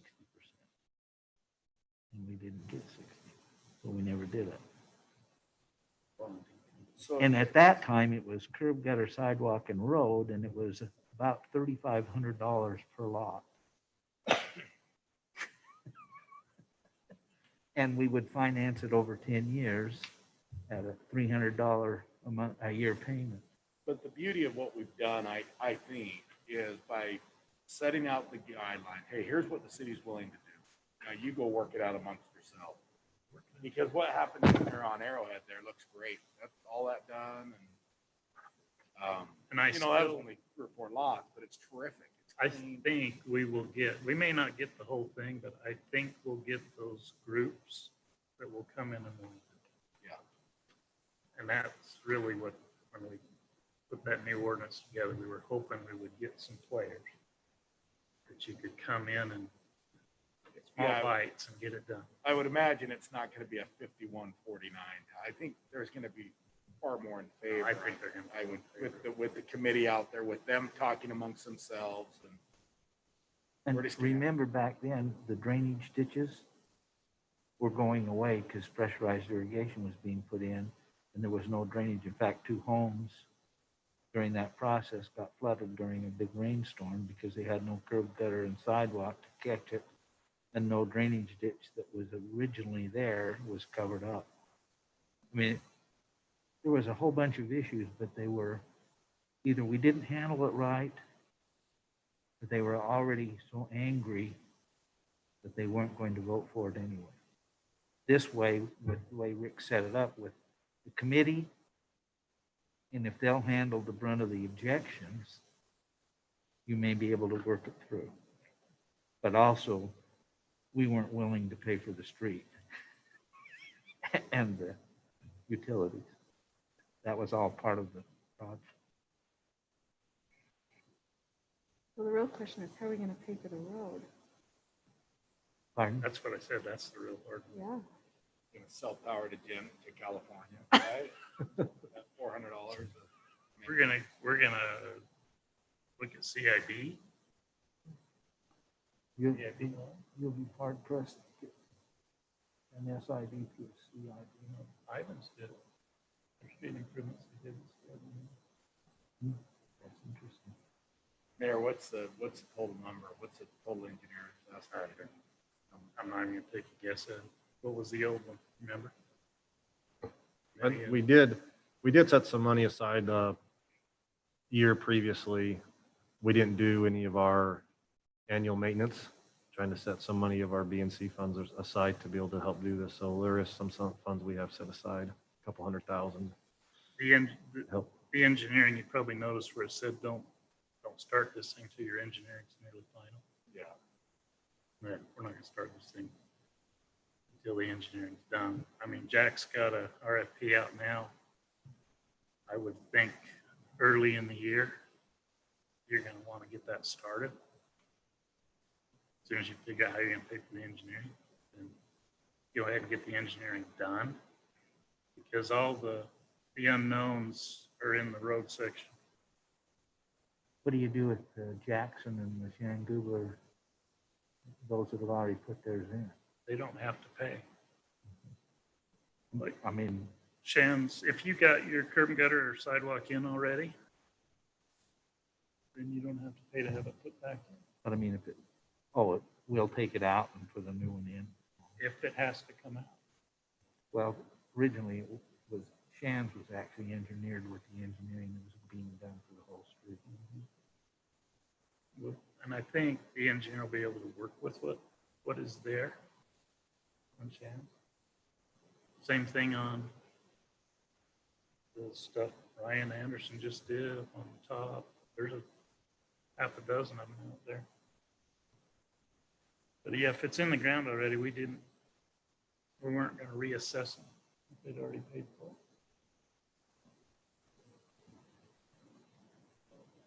Not in there is matching their driveways up to the sidewalks. And that's going to be an expense.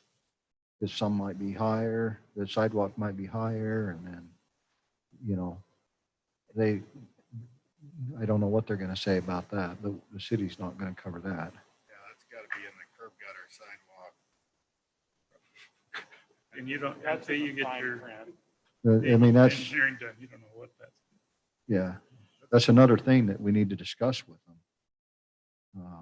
You know, they could end up, you know, replacing a couple slabs of concrete in their driveway. Kind of goes along with the last slide. Careful of the political fallout. So, Yeah, don't do it next year. Wendell and I are up for election. Can we wait a year? No, let's do it.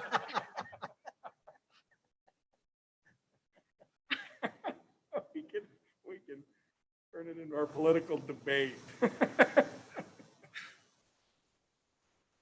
well, that's the last slide, I believe. So just understand there's a process we've got to follow. And first is starting getting our design. There's one more Is slide. there one more? Go into your next presentation, and it's an important slide. That one, right, that conclusions. Oh, yeah, conclusion. This is an important slide. No, where is that in our packet? Just go down, no, go the other way. Start into the power, and all of a sudden it'll appear. Oh, it's down. It got me. Oh, there it is. Okay. Work with competent and trained professionals. Devil is in the details. Thank you. It's our bond.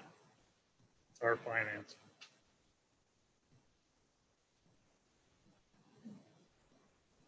So what are we waiting for that engineering? Like we already have the money for it, right? We set aside money. You've got to figure out the cost for your. Well, I think So the city's got a engineering pool. It's a pool of 5 consultants that they select every 5 or 7 years. That's out right now. Okay. So their bids are back later this month. They're due back. Then you can get a bid for the engineering. I think we've got enough money set aside to get the engineering through the design phase. Probably not through the whole thing, but through the design phase. So that could theoretically come back to you in January, February, and actually get started on it. I've been hoping that we would get a better feel from the residents that this group is in favor and this group is opposed, and then you could engineer it in sections, smaller pieces. But I think we just get it done. The risk is if they come back against, and maybe that's, Even that, you'll have it done and it'll be good, and you're gonna be able to, you still got a lot of properties that come along every year and want to put their sidewalk or want to get a building permit. So now you can make sure it's all fitting together. We've got a couple of them hanging out there right now. Yeah. But Well, and Shelby Fry's property originally had a road coming up and tying into Vineyard. And that that needs to be property's a designed. whole lot of frontage. Yeah, there's the engineering, I think, is a good investment for the city to make on this project, even if the residents don't agree to step up right now, having the engineering in the file. You could do like an Arrowhead. You could have 3 or 4 come in and we could do it, right? We could do it in little bites. We've done it once, and the problem with that is the CAD system was so old that, Rick, right, it wouldn't transfer over to anything. And things have changed, but you can't use it today. Can't use the old one. Yeah. So, I mean, that's the other fear is if we get it done and then we don't do it and we wait another 5 or 10 years When down the the road. project's changed, the old project didn't include redoing the water line. It didn't include, it was before the city had installed the storm drains that we put in off of. Yeah, it's changed a lot. It's changed a ton. Now all the low points on the road are different now than they were when we did it before. So that the whole thing's gonna change. Plus we've got a whole lot better technology and new standards that we have to meet. This project has to meet all the Jack standards. I don't know what we're gonna do on LID. So what happens if we have the engineering done so we know what the entire road looks like? The residents don't want to do it, but you have a group, say a small group that comes in. A small group says, okay, here's our money, we're ready to go. Can we take a piece of the road's going to be the issue. If you're having to do underground stuff all along the road, can you take a piece of the road and do that part of the underground and then pave their road and put in their curb and gutter? Or do you have to dig up the whole thing?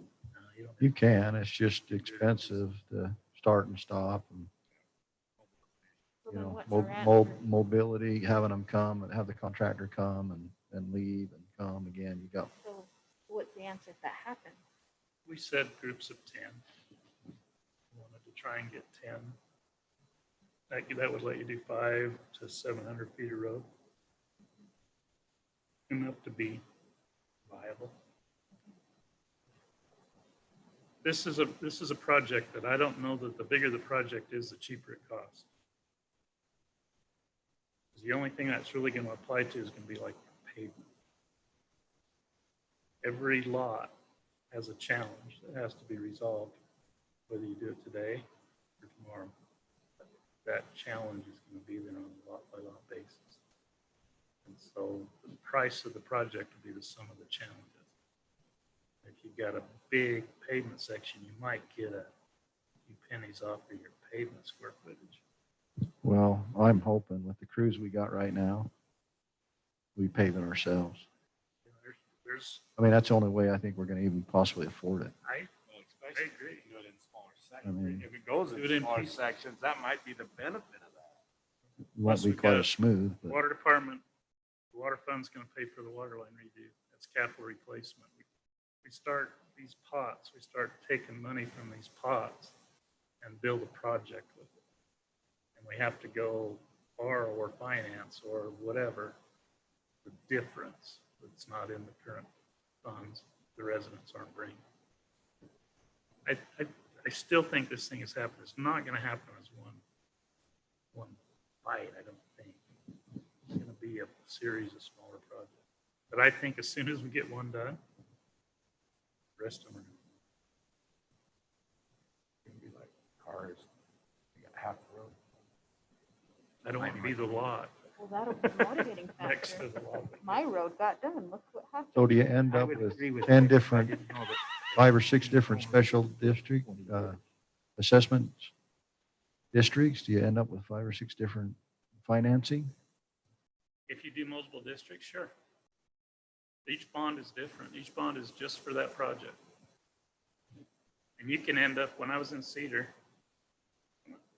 when I first came out of school, all of the streets in Cedar except Main Street didn't have curb and gutter, sidewalk, or a plant strip. They had 30 feet of asphalt and a big wide gravel shoulder. And the city went through over about 5 or 6 years and they did an annual SID. And they improved curb and gutter, park strip, sidewalk on all those streets. So they basically finished off the street. Residents were assessed the unfinished portion. So the asphalt that wasn't done, they paid for the curb and gutter and the sidewalk. And the city redid the center strip out of city dollars. And by spreading that project out over 6 or 8 years, they were able to absorb that center strip into their budget. And the residents paid for the rest. But every one of those SIDs was a different bond. You had They to, were, you had to notice them all independently. they were all noticed independently. Each one of those, the city council would sit down at the first of the year and they would decide this is the size of the district. They'd identify the boundaries. And we would issue the notice of intent. And during the spring, while the engineering was being done, the public hearings and notice of intent and the protest meetings, it was a good time. I remember going to the circus lounge quite a bit during those meetings up there. And then you would bid it. The ones that didn't pass, they'd pull out. So they have their positive percentages, 50% bust. And then during the summer, you would build it and try and get it done before the snow started in October.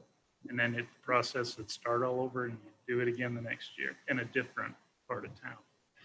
And If you can get the bonding company to allow you to use 51%, if you get 51% of the whole district, you can do it all and assess it anyway. and that's based usually on your bond rating. I think ours is decent. I don't know what, they look at your debt structure and your bond rating, and all that fun stuff, and tell you what you need. So this could be a 4-year project. Then it could be a 4 or 5-year project with 4 or 5 SID bonds. Unless we figured out, and that's, we don't have to do an SID bond if we can find an option. And if you can actually engineer it and give the option to the individual to say, you put it in. But the only way we can provide financing is if you do an special assessment. That's one way. Unless you just loan them all the money. And collect it. I hope. First Bank of Santa Clara. Okay, questions? See, I was hoping Dan would be here just for an update. I'll call and see what the update is, see where they're at with the property owners. They may have taken the holidays off. Number 5, discussion on Washington County solid waste recycling. Ms. Brock or Wendell? I'll take it. Ms. Linda, you would. Oh, you're fine. design. So really on this Washington County solid waste, we want you to take a look at this. We want to just discuss it. We'll bring it back at our next meeting for approval. What happened here with the recycling, as you know, recycling, new contract went out. We have new rates. And they're in here showing what the rates are for recycling going forward. I think from what I've heard, and we're still going to hit that threshold of 51% to have the $4.91 rate. But as it says, it's a 2.5% potential increase each year.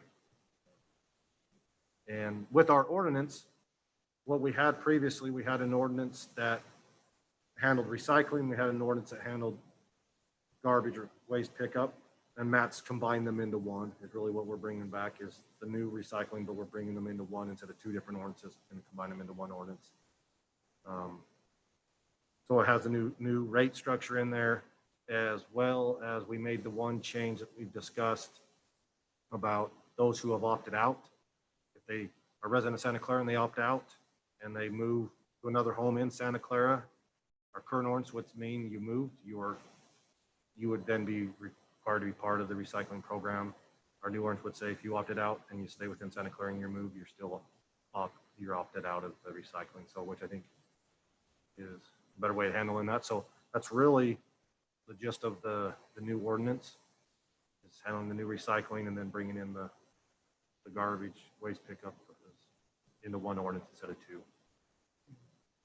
Have they allowed for those that want to come back in? Opt out? I mean, 2 years from now, somebody wants to opt in. Yep.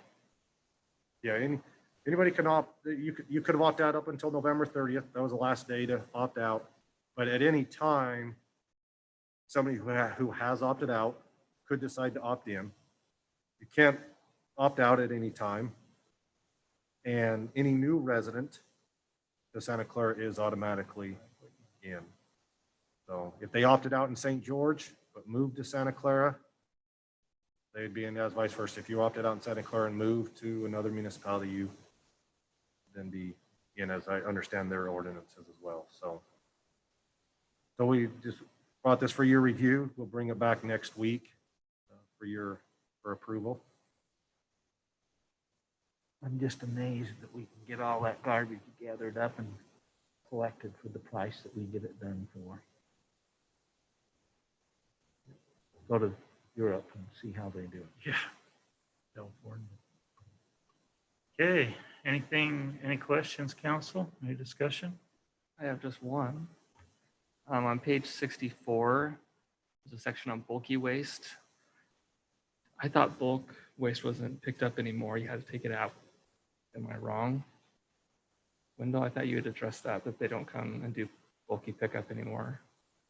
I think if you call them, they'll come pick up bulky items. They will? Okay. There's enough.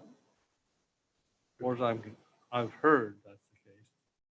I've not heard anything different. Okay. Maybe I'm just remembering wrong. There is a number for you to call.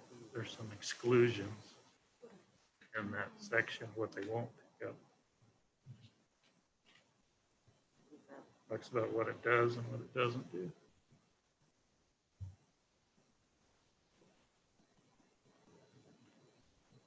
Okay, that's all I have. Any other questions, council? Okay, we'll look forward to this next week. Staff reports. The staff's just been so good, sitting back there so quiet and nice. Chief, you want to go first? Chief Flowers? We love stories.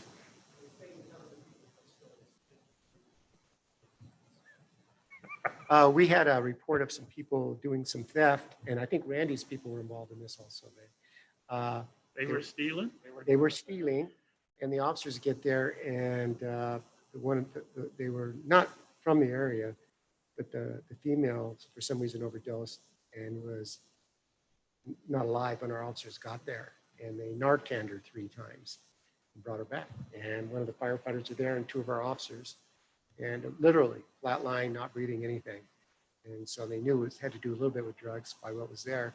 And so, saved her life. The ambulance went in there and they brought her, kept her alive to the hospital. Still alive, I understand. Yeah, so it was really a good deal. Officers responded quickly, and that Narcan is quite a deal. We probably 3 or 4 times a year, but this was an interesting one because a person was completely gone, and they just acted quickly. That was a kind of an interesting story. But things are going well. Great holiday.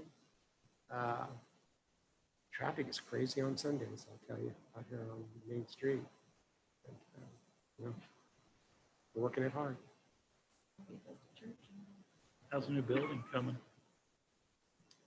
I'm not paying attention to it, to be honest with you. It's going up.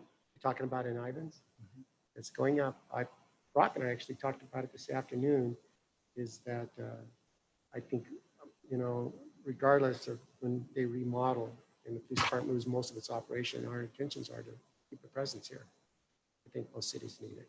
So that people in Santa Clara need police, will come to the Santa Clara building and they go there. I think we've sort of dodged a bullet the last few years on that because of the size. But that's our intent, but we're still a year and a half out for us to even be worrying about it.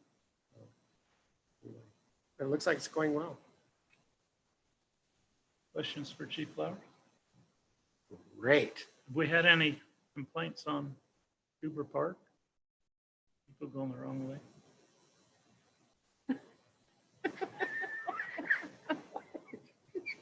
I don't know. How do you get that on the minutes?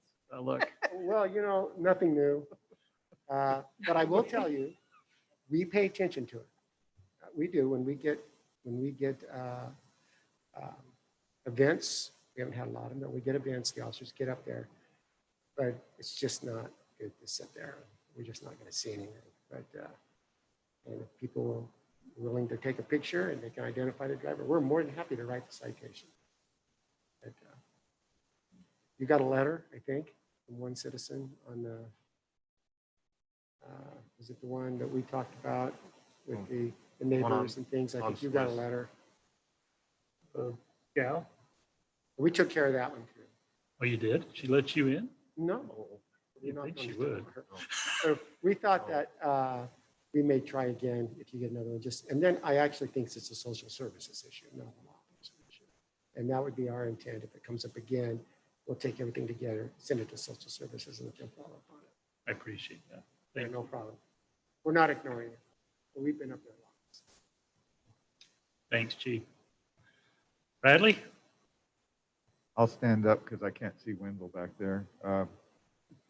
Monday morning, we had our crew show up and they went out and checked bathrooms and they rode together in a pickup truck. At least 3 of them did. And about 11 o'clock that morning, one of the guys started feeling sick. So he went home and we sent him home to get tested and he tested positive. So we sent 5 people home. One, of course, that had COVID, and then 5 people that were in contact with them. After we investigated, two of the people that we sent home, they weren't in close contact. And Brock and I discussed this today, so we'll bring them back Monday. But the other one that was in the other 2 in the truck, one was the football player, Brett Roundy, and his last day was Wednesday, so he won't be coming back. He's off for vacation for the winter break. But Braden Cunliffe, Braden Clough, I'm sitting next to him in the truck, so he has to get tested on Saturday, and we'll see how the results are, and then we'll have him come back. So we had 2 people that weren't in the office that day, the 2 supervisors, so they're out doing all the leaf work and everything now, and burial openings and everything, so I'm sure they'll appreciate their crews when they get back. Landscape on Benelli Drive's installed. We've still got to hook up the controller, but the installation is complete. It looks pretty good. I had 2 of the large mulberry trees at Canyon View and Spence Gun. They were trimmed. I think, Ben, you asked me about that about 6 or 8 months ago. I called the tree company and they said we'd rather do it in the winter, when the tree's dormant, so it doesn't damage the tree so much. But they've limbed it up and it's safe to play and it doesn't interfere with the ball of light. But we also removed a tree at the Garden Sprout, an old sycamore tree that had been sick for years, And I had trimmed it before and trimmed it down, and there wasn't much left of it, but it was getting to the point where the limbs were still dying back. And we had some large 6, 8, 10-inch limbs that were rotten, and I was afraid they'd fall on, somebody going into the store or something. So we removed that. There is the one still on the corner that's in really healthy shape, but we did remove that. And it was actually in his driveway. People couldn't get in and out from the 88 parking because the tree was in the way. All our events are canceled through the end of the year. No baseball or anything. We are renting the ball fields for practice as long as people, do the social distancing and everything. But everything's canceled. I know that Hurricane and Washington are still running events, but I don't believe St. George is doing anything at this time. And that's all I have. Did you have the college kids down to Graff Park? No, I canceled that because of the COVID, the distancing, because we have groups of 40 and it's just hard to do the social distancing and stuff. So I had 3 classes canceled. I had 2 groups of 40 and 1 of 25, so I canceled those. So I know that ACE can do trail building. I was pondering about the idea of maybe having them come in and do some trail work in there, maybe do some willow cutting and, for tree planting. But I could use impact fees for the trail construction and maybe some flood control authority money, maybe for the willow removal. I don't know. Just a thought. We'll get when those invoices get back, and we can look and see where we're at on the flood control money. There's a chance we could ask for more. We'll see. Okay. Thanks, Brad. Questions for Brad? Yeah, do we have a date yet for the tab money with the commission, county commission? No, Are we I on don't an have agenda a yet? commission date yet. Okay. And the paving for the parking lots, have we got any estimates? Isn't that what we're to? Yeah, the engineering is underway on that. Okay. And he's asked for, got enough money, I think, for the upper 2. Is that what the Yeah, county wants? we're going to have to phase it like we had talked about initially. They only funded 160,000 of the 325 that we asked for, but they didn't have the funding this year that they've had in past years. So I feel pretty fortunate that we got that. But we're still waiting on it actually going back to the commissioners for approval. Right. This was the tourism board that forwarded it to the commission for recommendation. It'll be, I think they're going to end up with more money than they think. We had record transient room tax in August and September. Yeah. So That actually wasn't the issue. The issue is their whole budget's going to the new building. they're using it for the new county They have to building. pay for their own portion of that county building. All the tourism funds go to that. So they've spent like millions of dollars in past years for projects like this. And they only have 400,000 budgeted for next year. So we're more than a quarter of that budget That's already. where it's all going. That's why they wouldn't give us 325. That was almost the whole budget. So they didn't feel like that was fair. We're lucky to get the 160, like Brad said.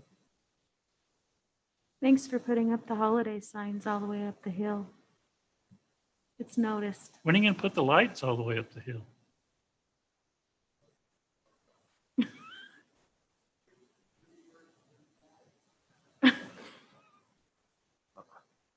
I'm just glad that didn't get turned to me that I didn't let them buy lights. They didn't usually come back to the finance saying they don't let them buy anything.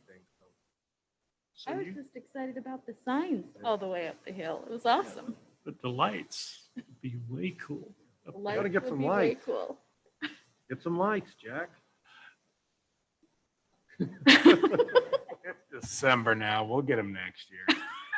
Once you hit December. What's the rush? Jeez, are you Scrooge or what? Yeah, once you hit December, you've missed your window. Of course, if I had to put Christmas lights on that house you built, I'd probably be crying the blues too. Oh my goodness. Hey, those LED lights are going to be the best investment I've ever made. Turn them on. Okay, Chief Hancy. All right, just a couple items. We're finishing up the billing for our wildland season. We looked like we went on 22 different fires this past season, and it was a little bit of a different season for us. we started our seasonals at the first part of May, and they ended just first part of November, which was good. I think that was a wise decision because the season extended this year, as you we're aware of. So with that, we're finishing up the billing, and we should be in a pretty good spot there. Our fire and medical calls for the month we had 115. We transported 45 of those, and the others were lift assist or fire alarm calls, those type of things. The other thing that I wanted to mention is that you might be aware of is the burn season is open for general burning according to the clearing index, which allows the smoke to get out of the environment. So you'll see a few little puffs of smoke coming up, agricultural and people burning their yard clippings and things that way. And yeah, other than that, we're doing well. Busy. About it. I got one question on that open burn. And this probably for both of you. So Ace Crews left a bunch of like timber, like cut up logs and stuff down. There's some good clearings down there. Could like a neighbor from up there call and say, we'd like to do a little tree burning and burn down along the river? Or does that become problematic? Down in the river could be an issue. It's got to be on their own property to do that. Just trying to help. So they've cut it all up, but it's just there. But Brad, aren't you chipping that, or is this the stuff too big for the chipper?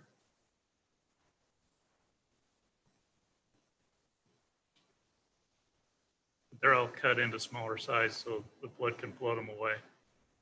They just stay there. Okay. yeah, well, actually tomorrow we've got scheduled to go down there and cut some of those trees out. So as long as the bees don't attack. Neighboring property owner wanted them for firewood. It's cool down there. It's really cool down there. I just thought, gee, it'd be fun to take the kids down and a little campfire and On fire. use. Still pretty dry down there. Be very careful with doing something like that. All right. We'll social distance. I mean, that's pretty much how we'll wear a mask.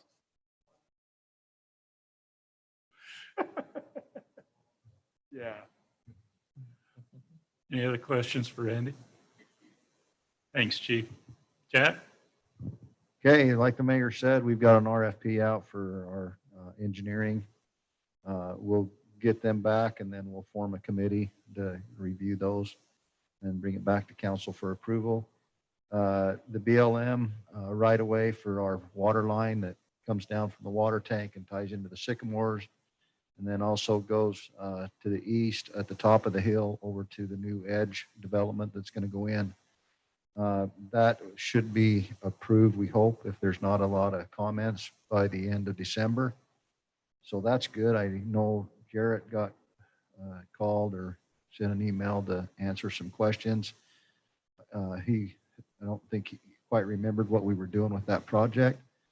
I think we've talked about it quite a few times in council about the water line and the water going up to the new 58-acre park and then all the way down into the sycamores. We've been working on this right away for a number of months, probably almost a year. It's crazy. So anyway, that's happening. Hopefully we get that. As I speak, it's also being engineered. We right along the reserve on that piece that goes over to the edge, we've got to have that in, I think before March, February or March, because of the tortoise and everything. So once we get it designed, we're trying to get a contractor in to do that one section so that we don't have to wait till the next year or almost the following year to do it later on that year. So that's being done. Our bowls are finally in on well number 7, so we hope to get those installed next week. The guys are crack sealing, putting a lot of oil on the roads in the cracks. And the fire department, we're just trying to keep up with everything and all the new development. They did pull some wire today on Pioneer from basically the yard, city yard, all the way down to Mark Walder's basically, and we're going to try to take down that overhead line that cuts across there through those trees. And that Okay. power pole right there on the edge of Windows is about ready to fall over. You're talking Down about off the old hill. 91? Yes. Okay, not Pioneer. Or did I say Pioneer? Excuse me, old 91. So they're working on that. Just a lot of normal maintenance and new development. Phones are ringing off the hook. So here we go. Did you find an easement on Talbot? I haven't had time to look yet. I will. Questions for Jack? So does that mean you're taking an overhead power line and you're putting it underground? Yes. That's what you're doing? Yeah, that's what we're trying to do. We've got the conduits. When we put the road in, all this new development through here, we put the new infrastructure in, the curb and gutter sidewalk. And these people complain just like these people complain, but now they all love it. So keep that in mind. The people that complained the most are the ones that are riding their bikes up and down it every day. Said they hated it. They love it now. But anyway, yeah, we're just replacing some of the overhead and trying to get it underground so we don't have to fight the trees. And we got that one pole on the hill that's just kind of hanging there crooked. I don't like it. I don't want to be out here in the middle of the night fixing it. So anyway, we're working, just doing maintenance. The guys are happy. I asked Dustin today, I said, anything you want me to tell them? He says, just tell them thanks for their support and what they do for us.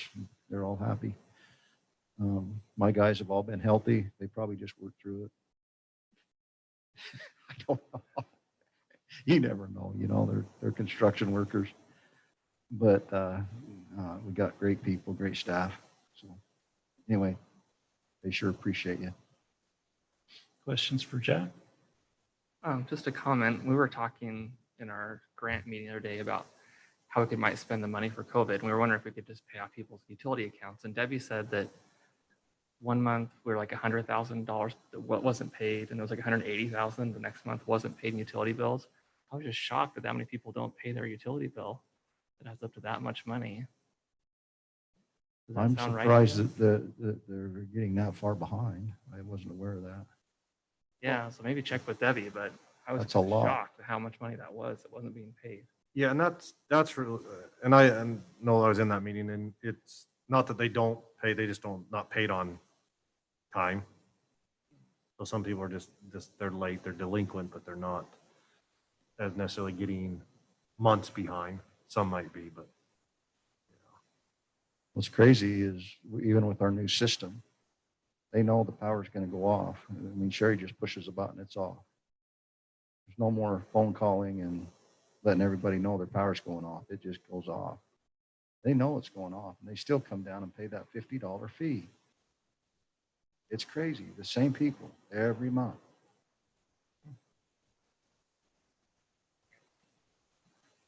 Any other questions for Jack? Thanks, Jack. Corey?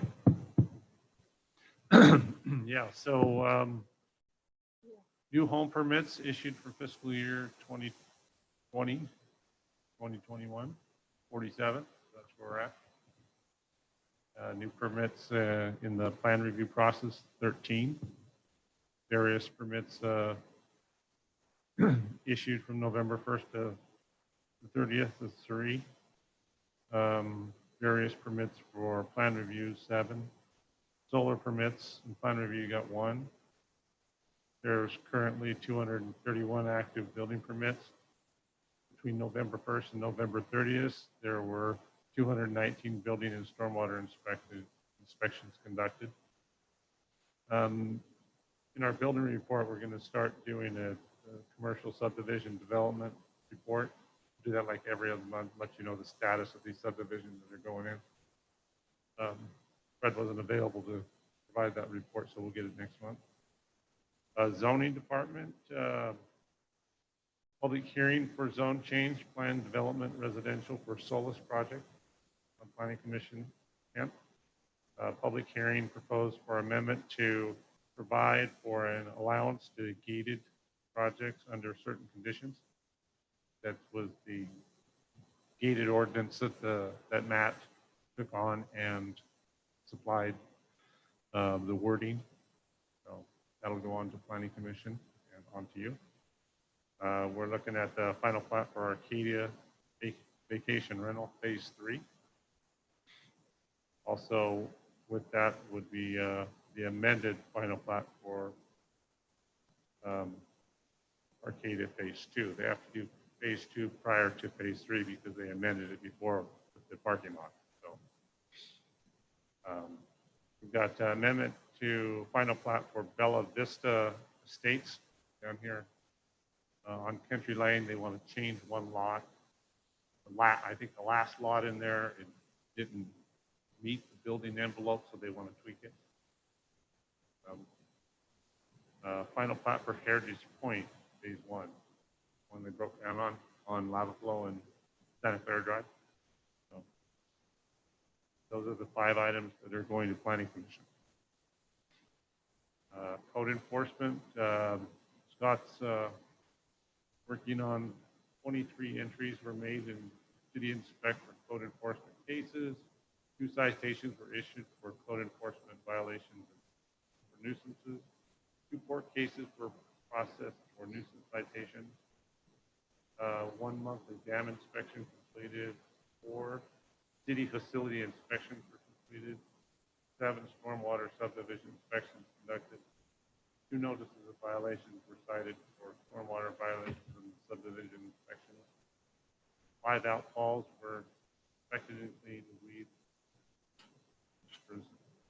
Meet the goals of the city SWIP.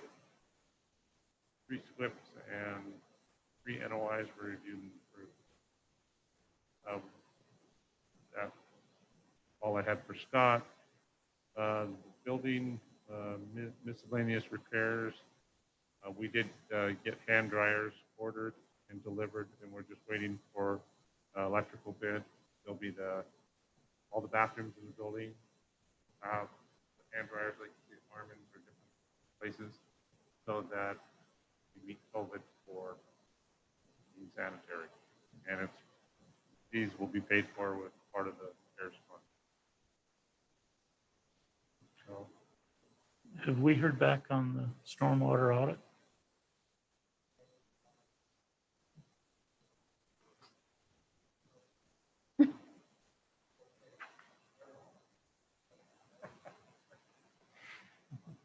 Questions for Corey?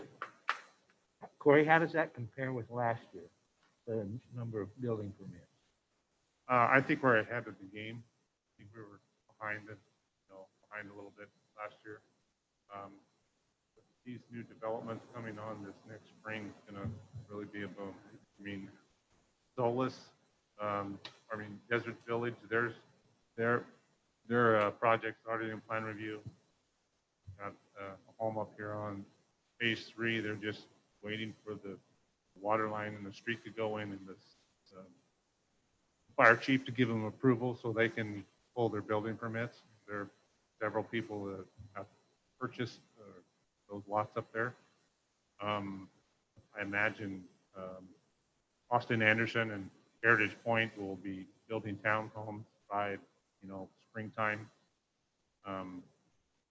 I know that Robert Smith basically with the economy said we're going to build out Belisol.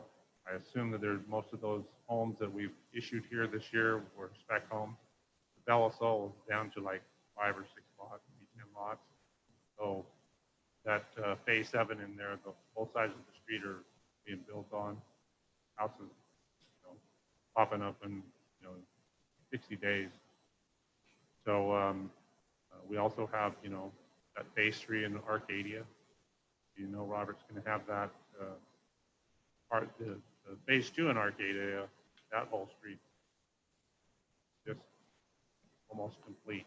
So they're almost out of lots. They want to keep all these crews going, so they're just confident that get the process in straight ground. Fred has been doing a phenomenal job keeping up on the subdivision inspections, the water lines, all the infrastructure that he asked about, plus doing his building inspection. Same with me.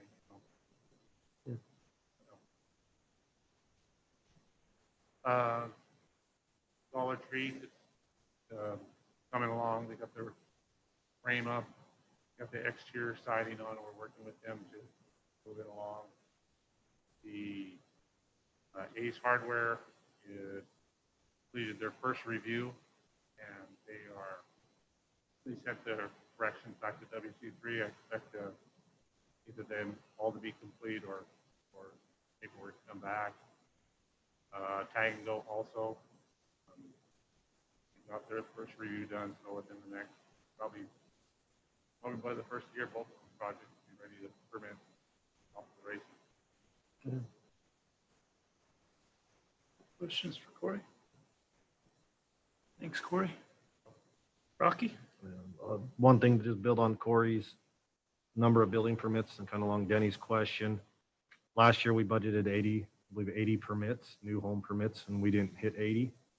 This year, we budgeted 60, and we're at 47 with 13 in review. So we're definitely ahead of from last year. And we want conservative not showing sure what was going to happen. So noting that the audit will be coming next week, or 2020 fiscal year audit will be coming for your review next week. I know with the auditor this week, went through some things, to finalize a few things, a few changes. So the audit will be coming. Another good year. Some money put in the fund balance. Just a heads up, we did have the finding of having too much fund balance. So we need to spend a little bit of money. But one of the ways I think we're going to do that is we'll come back to create a capital projects fund. We haven't done previously, but we'll create that capital projects fund where we can transfer money into every year, help keep us below that 25% threshold, and have set money aside every year for capital projects in the general fund. So that will be coming back on Monday. Our cameras for here at the town hall should be getting installed Monday. Should start that process. We also tomorrow, by our Christmas luncheon tomorrow at noon. We see all there for that. Short and a little different than any of our other years, but we'll have a good time. So the court is still virtual. Everything's doing through go to meeting, doing that. So that's been different for the court staff, but I'm not sure when that will ever, court's ever going to come back in person. We're working, and we met, as Jarrett mentioned about COVID and the CARES Act, the small business CARES Act, small business grant that we did. We met on Tuesday and got a few more businesses awarded some money. We have only closed on Monday, was the last day closed. We have a couple more that are still there. We're still waiting on some more documentation from them to try to, hopefully we can help them out. I think 2 of them we possibly can. 1 I'm not sure about, but we're going to try. And then we've got some funds still there. I had to fill out a survey to keep our funds. The state mandated that you had to have your funds spent by the 30th of November or have a plan in place to spend them. So the committee, we kind of met and talked about how we're to spend them. We kind of spoke about this last time, but we're trying to spend our monies with the small business through the equipment that we need to purchase. We saw some cameras, the hand dryers.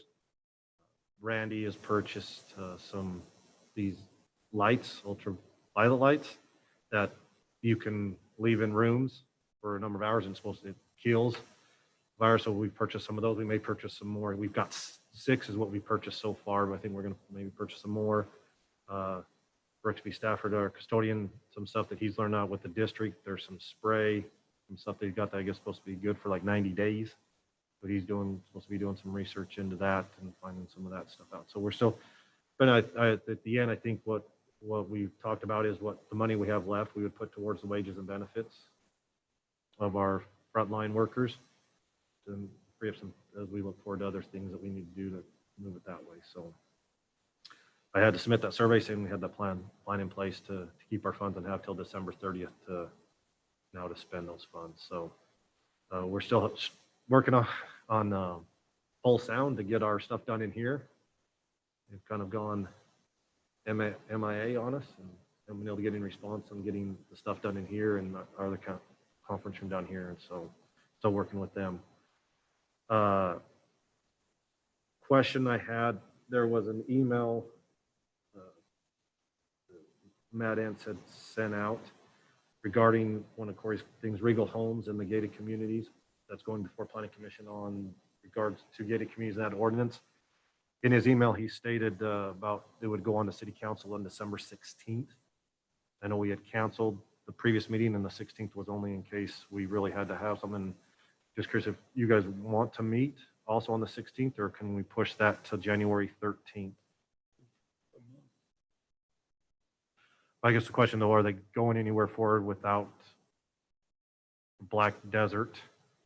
You'll also have some planning commission items going forward, right? It could be on the 16th.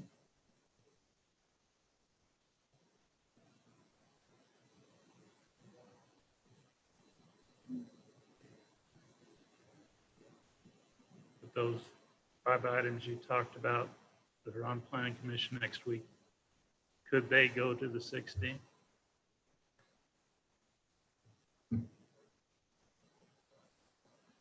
Council?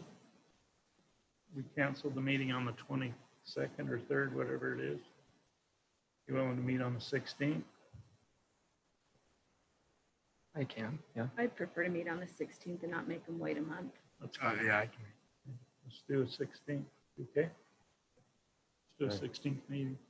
16th. That's a long time. A month's a long time.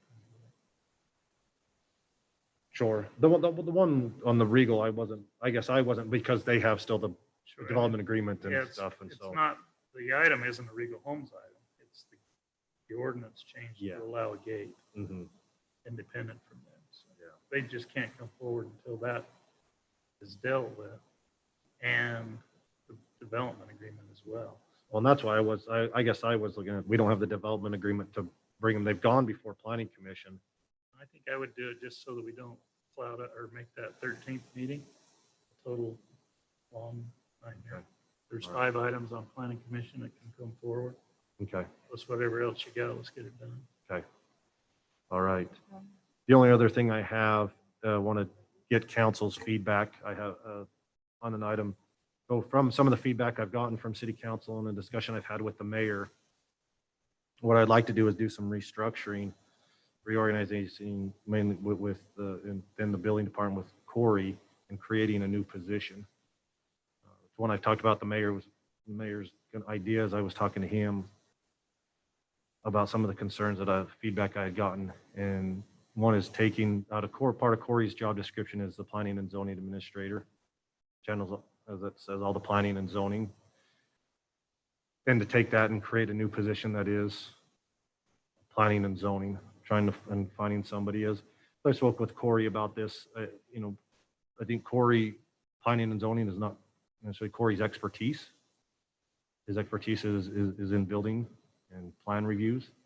I think getting him to be able to do what more of his expertise is, and finding somebody whose expertise is in planning and zoning that can work more closely with the planning commission, can spend the time working with the planning commission and moving things through the process.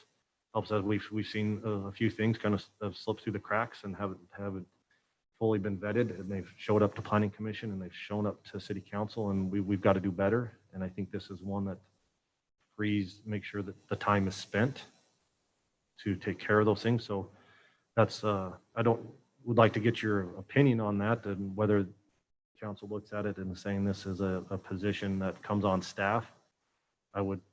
Not sure it would be would just need to be a part-time position, which can work up to 29 hours a week. Or if you want to go as a contract and find somebody as a contract, like Bob Nicholson right now is our city planner. It's contract. He's not on city staff. He's just a contracted independent contractor. So, but I think this gives a position that can take the time and put in on the planning and zoning side and allows Corey to get rid of those kind of responsibilities. He still work closely with this person on aspects with, building and development, but he would be able to focus, I think, back on really what his expertise is in building and plan review. So, Is this isn't in the budget, no. so we'd have to amend the budget for the person. Mm-hmm.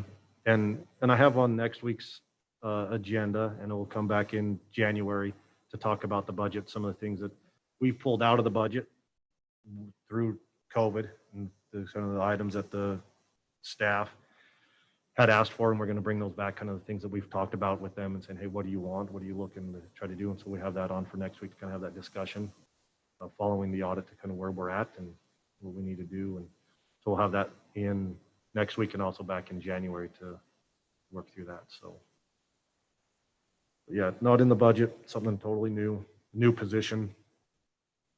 So You got something in mind, be willing to work part-time? I do not. I think this position, deciding whether it is on staff or not, could probably, some people might apply if it's a staff and some might go not, and they want to be contract like Bob Nicholson. Maybe he's good being an independent contractor and doesn't want to be a payroll, and it might have something, could be with his retirement and stuff like that, because there are some limitations with your retirement URS. So, but I don't know if I counsel, and if you guys have any idea or feelings whether you'd like it to be a staff or independent contractor.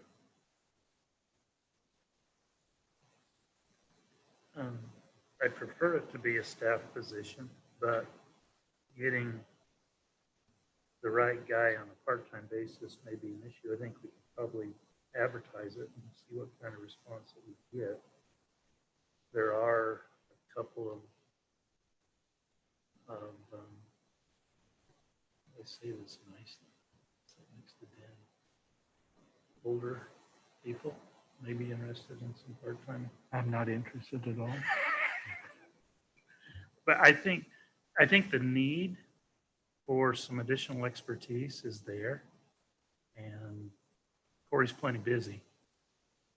So I think there is a need there, being able to fill the need. We're just gonna have to, I think, look for it and see it. But I could go with a contract person. I just like the ability with the staff.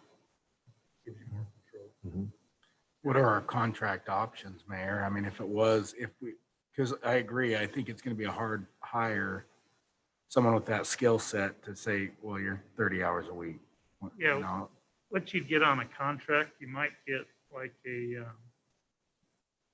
planner for one of the local firms.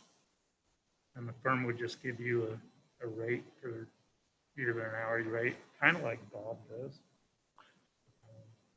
Where you do it on an hourly rate, it's probably going to be more time than what Bob spends.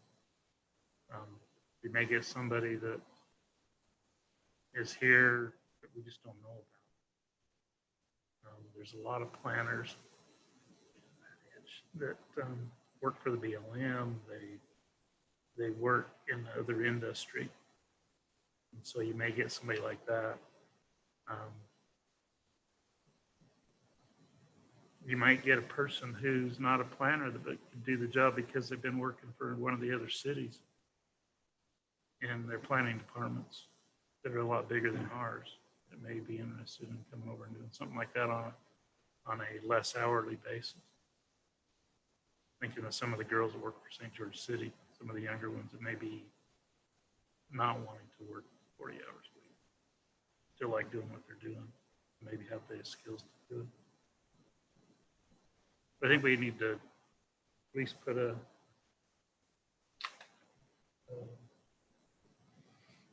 notice out and see what kind of feedback we get. Okay. We have a job description of what that, you have that description Well, together, what we're looking kind of for? we do, because inside Corey's job description, there is a whole section of planning and zoning administrator. So it's roughly taking that whole section would be very closely to the job description.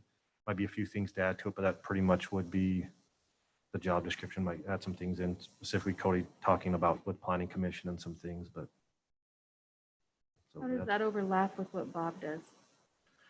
Well, depending on this person, Bob might not necessarily be, I don't know, needed at that point. If this person can add, Bob's title is city planner. It kind of depends on the expertise. If that's something we want to make sure we get some that would not, we're not duplicating with having what Bob's doing and what this person is, their skill set, then we would look at Bob's contract and just tell him if he's interested in the position, roughly he could apply, but his position would no longer be needed when this position's filled.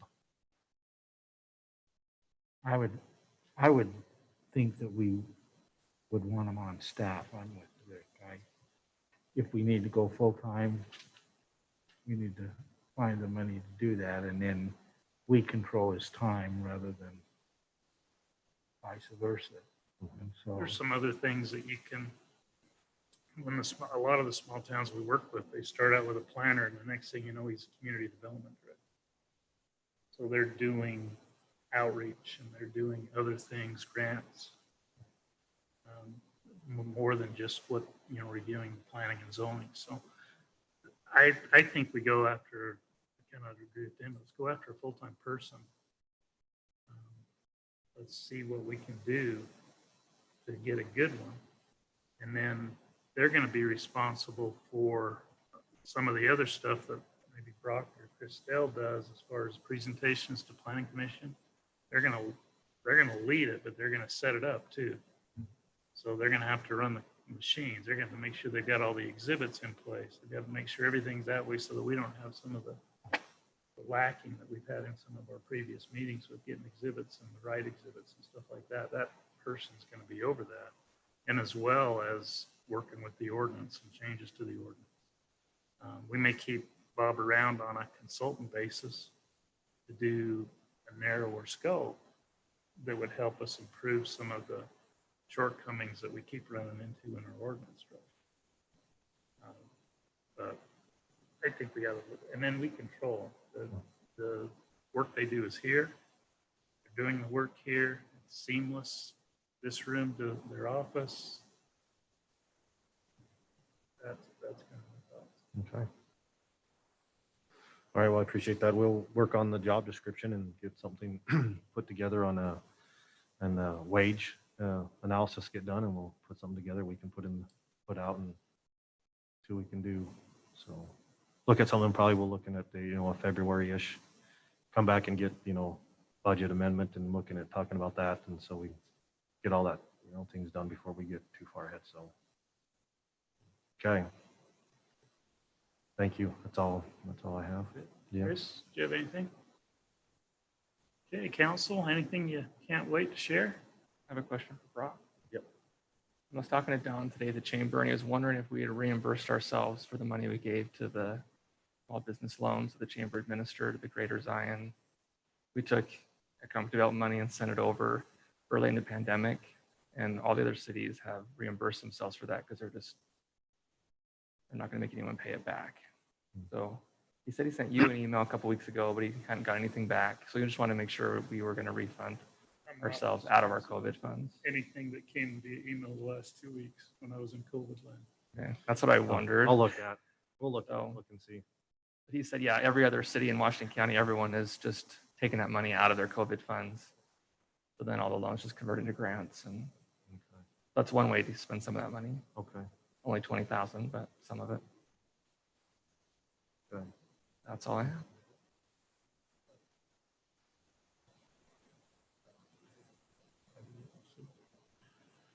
Anything else?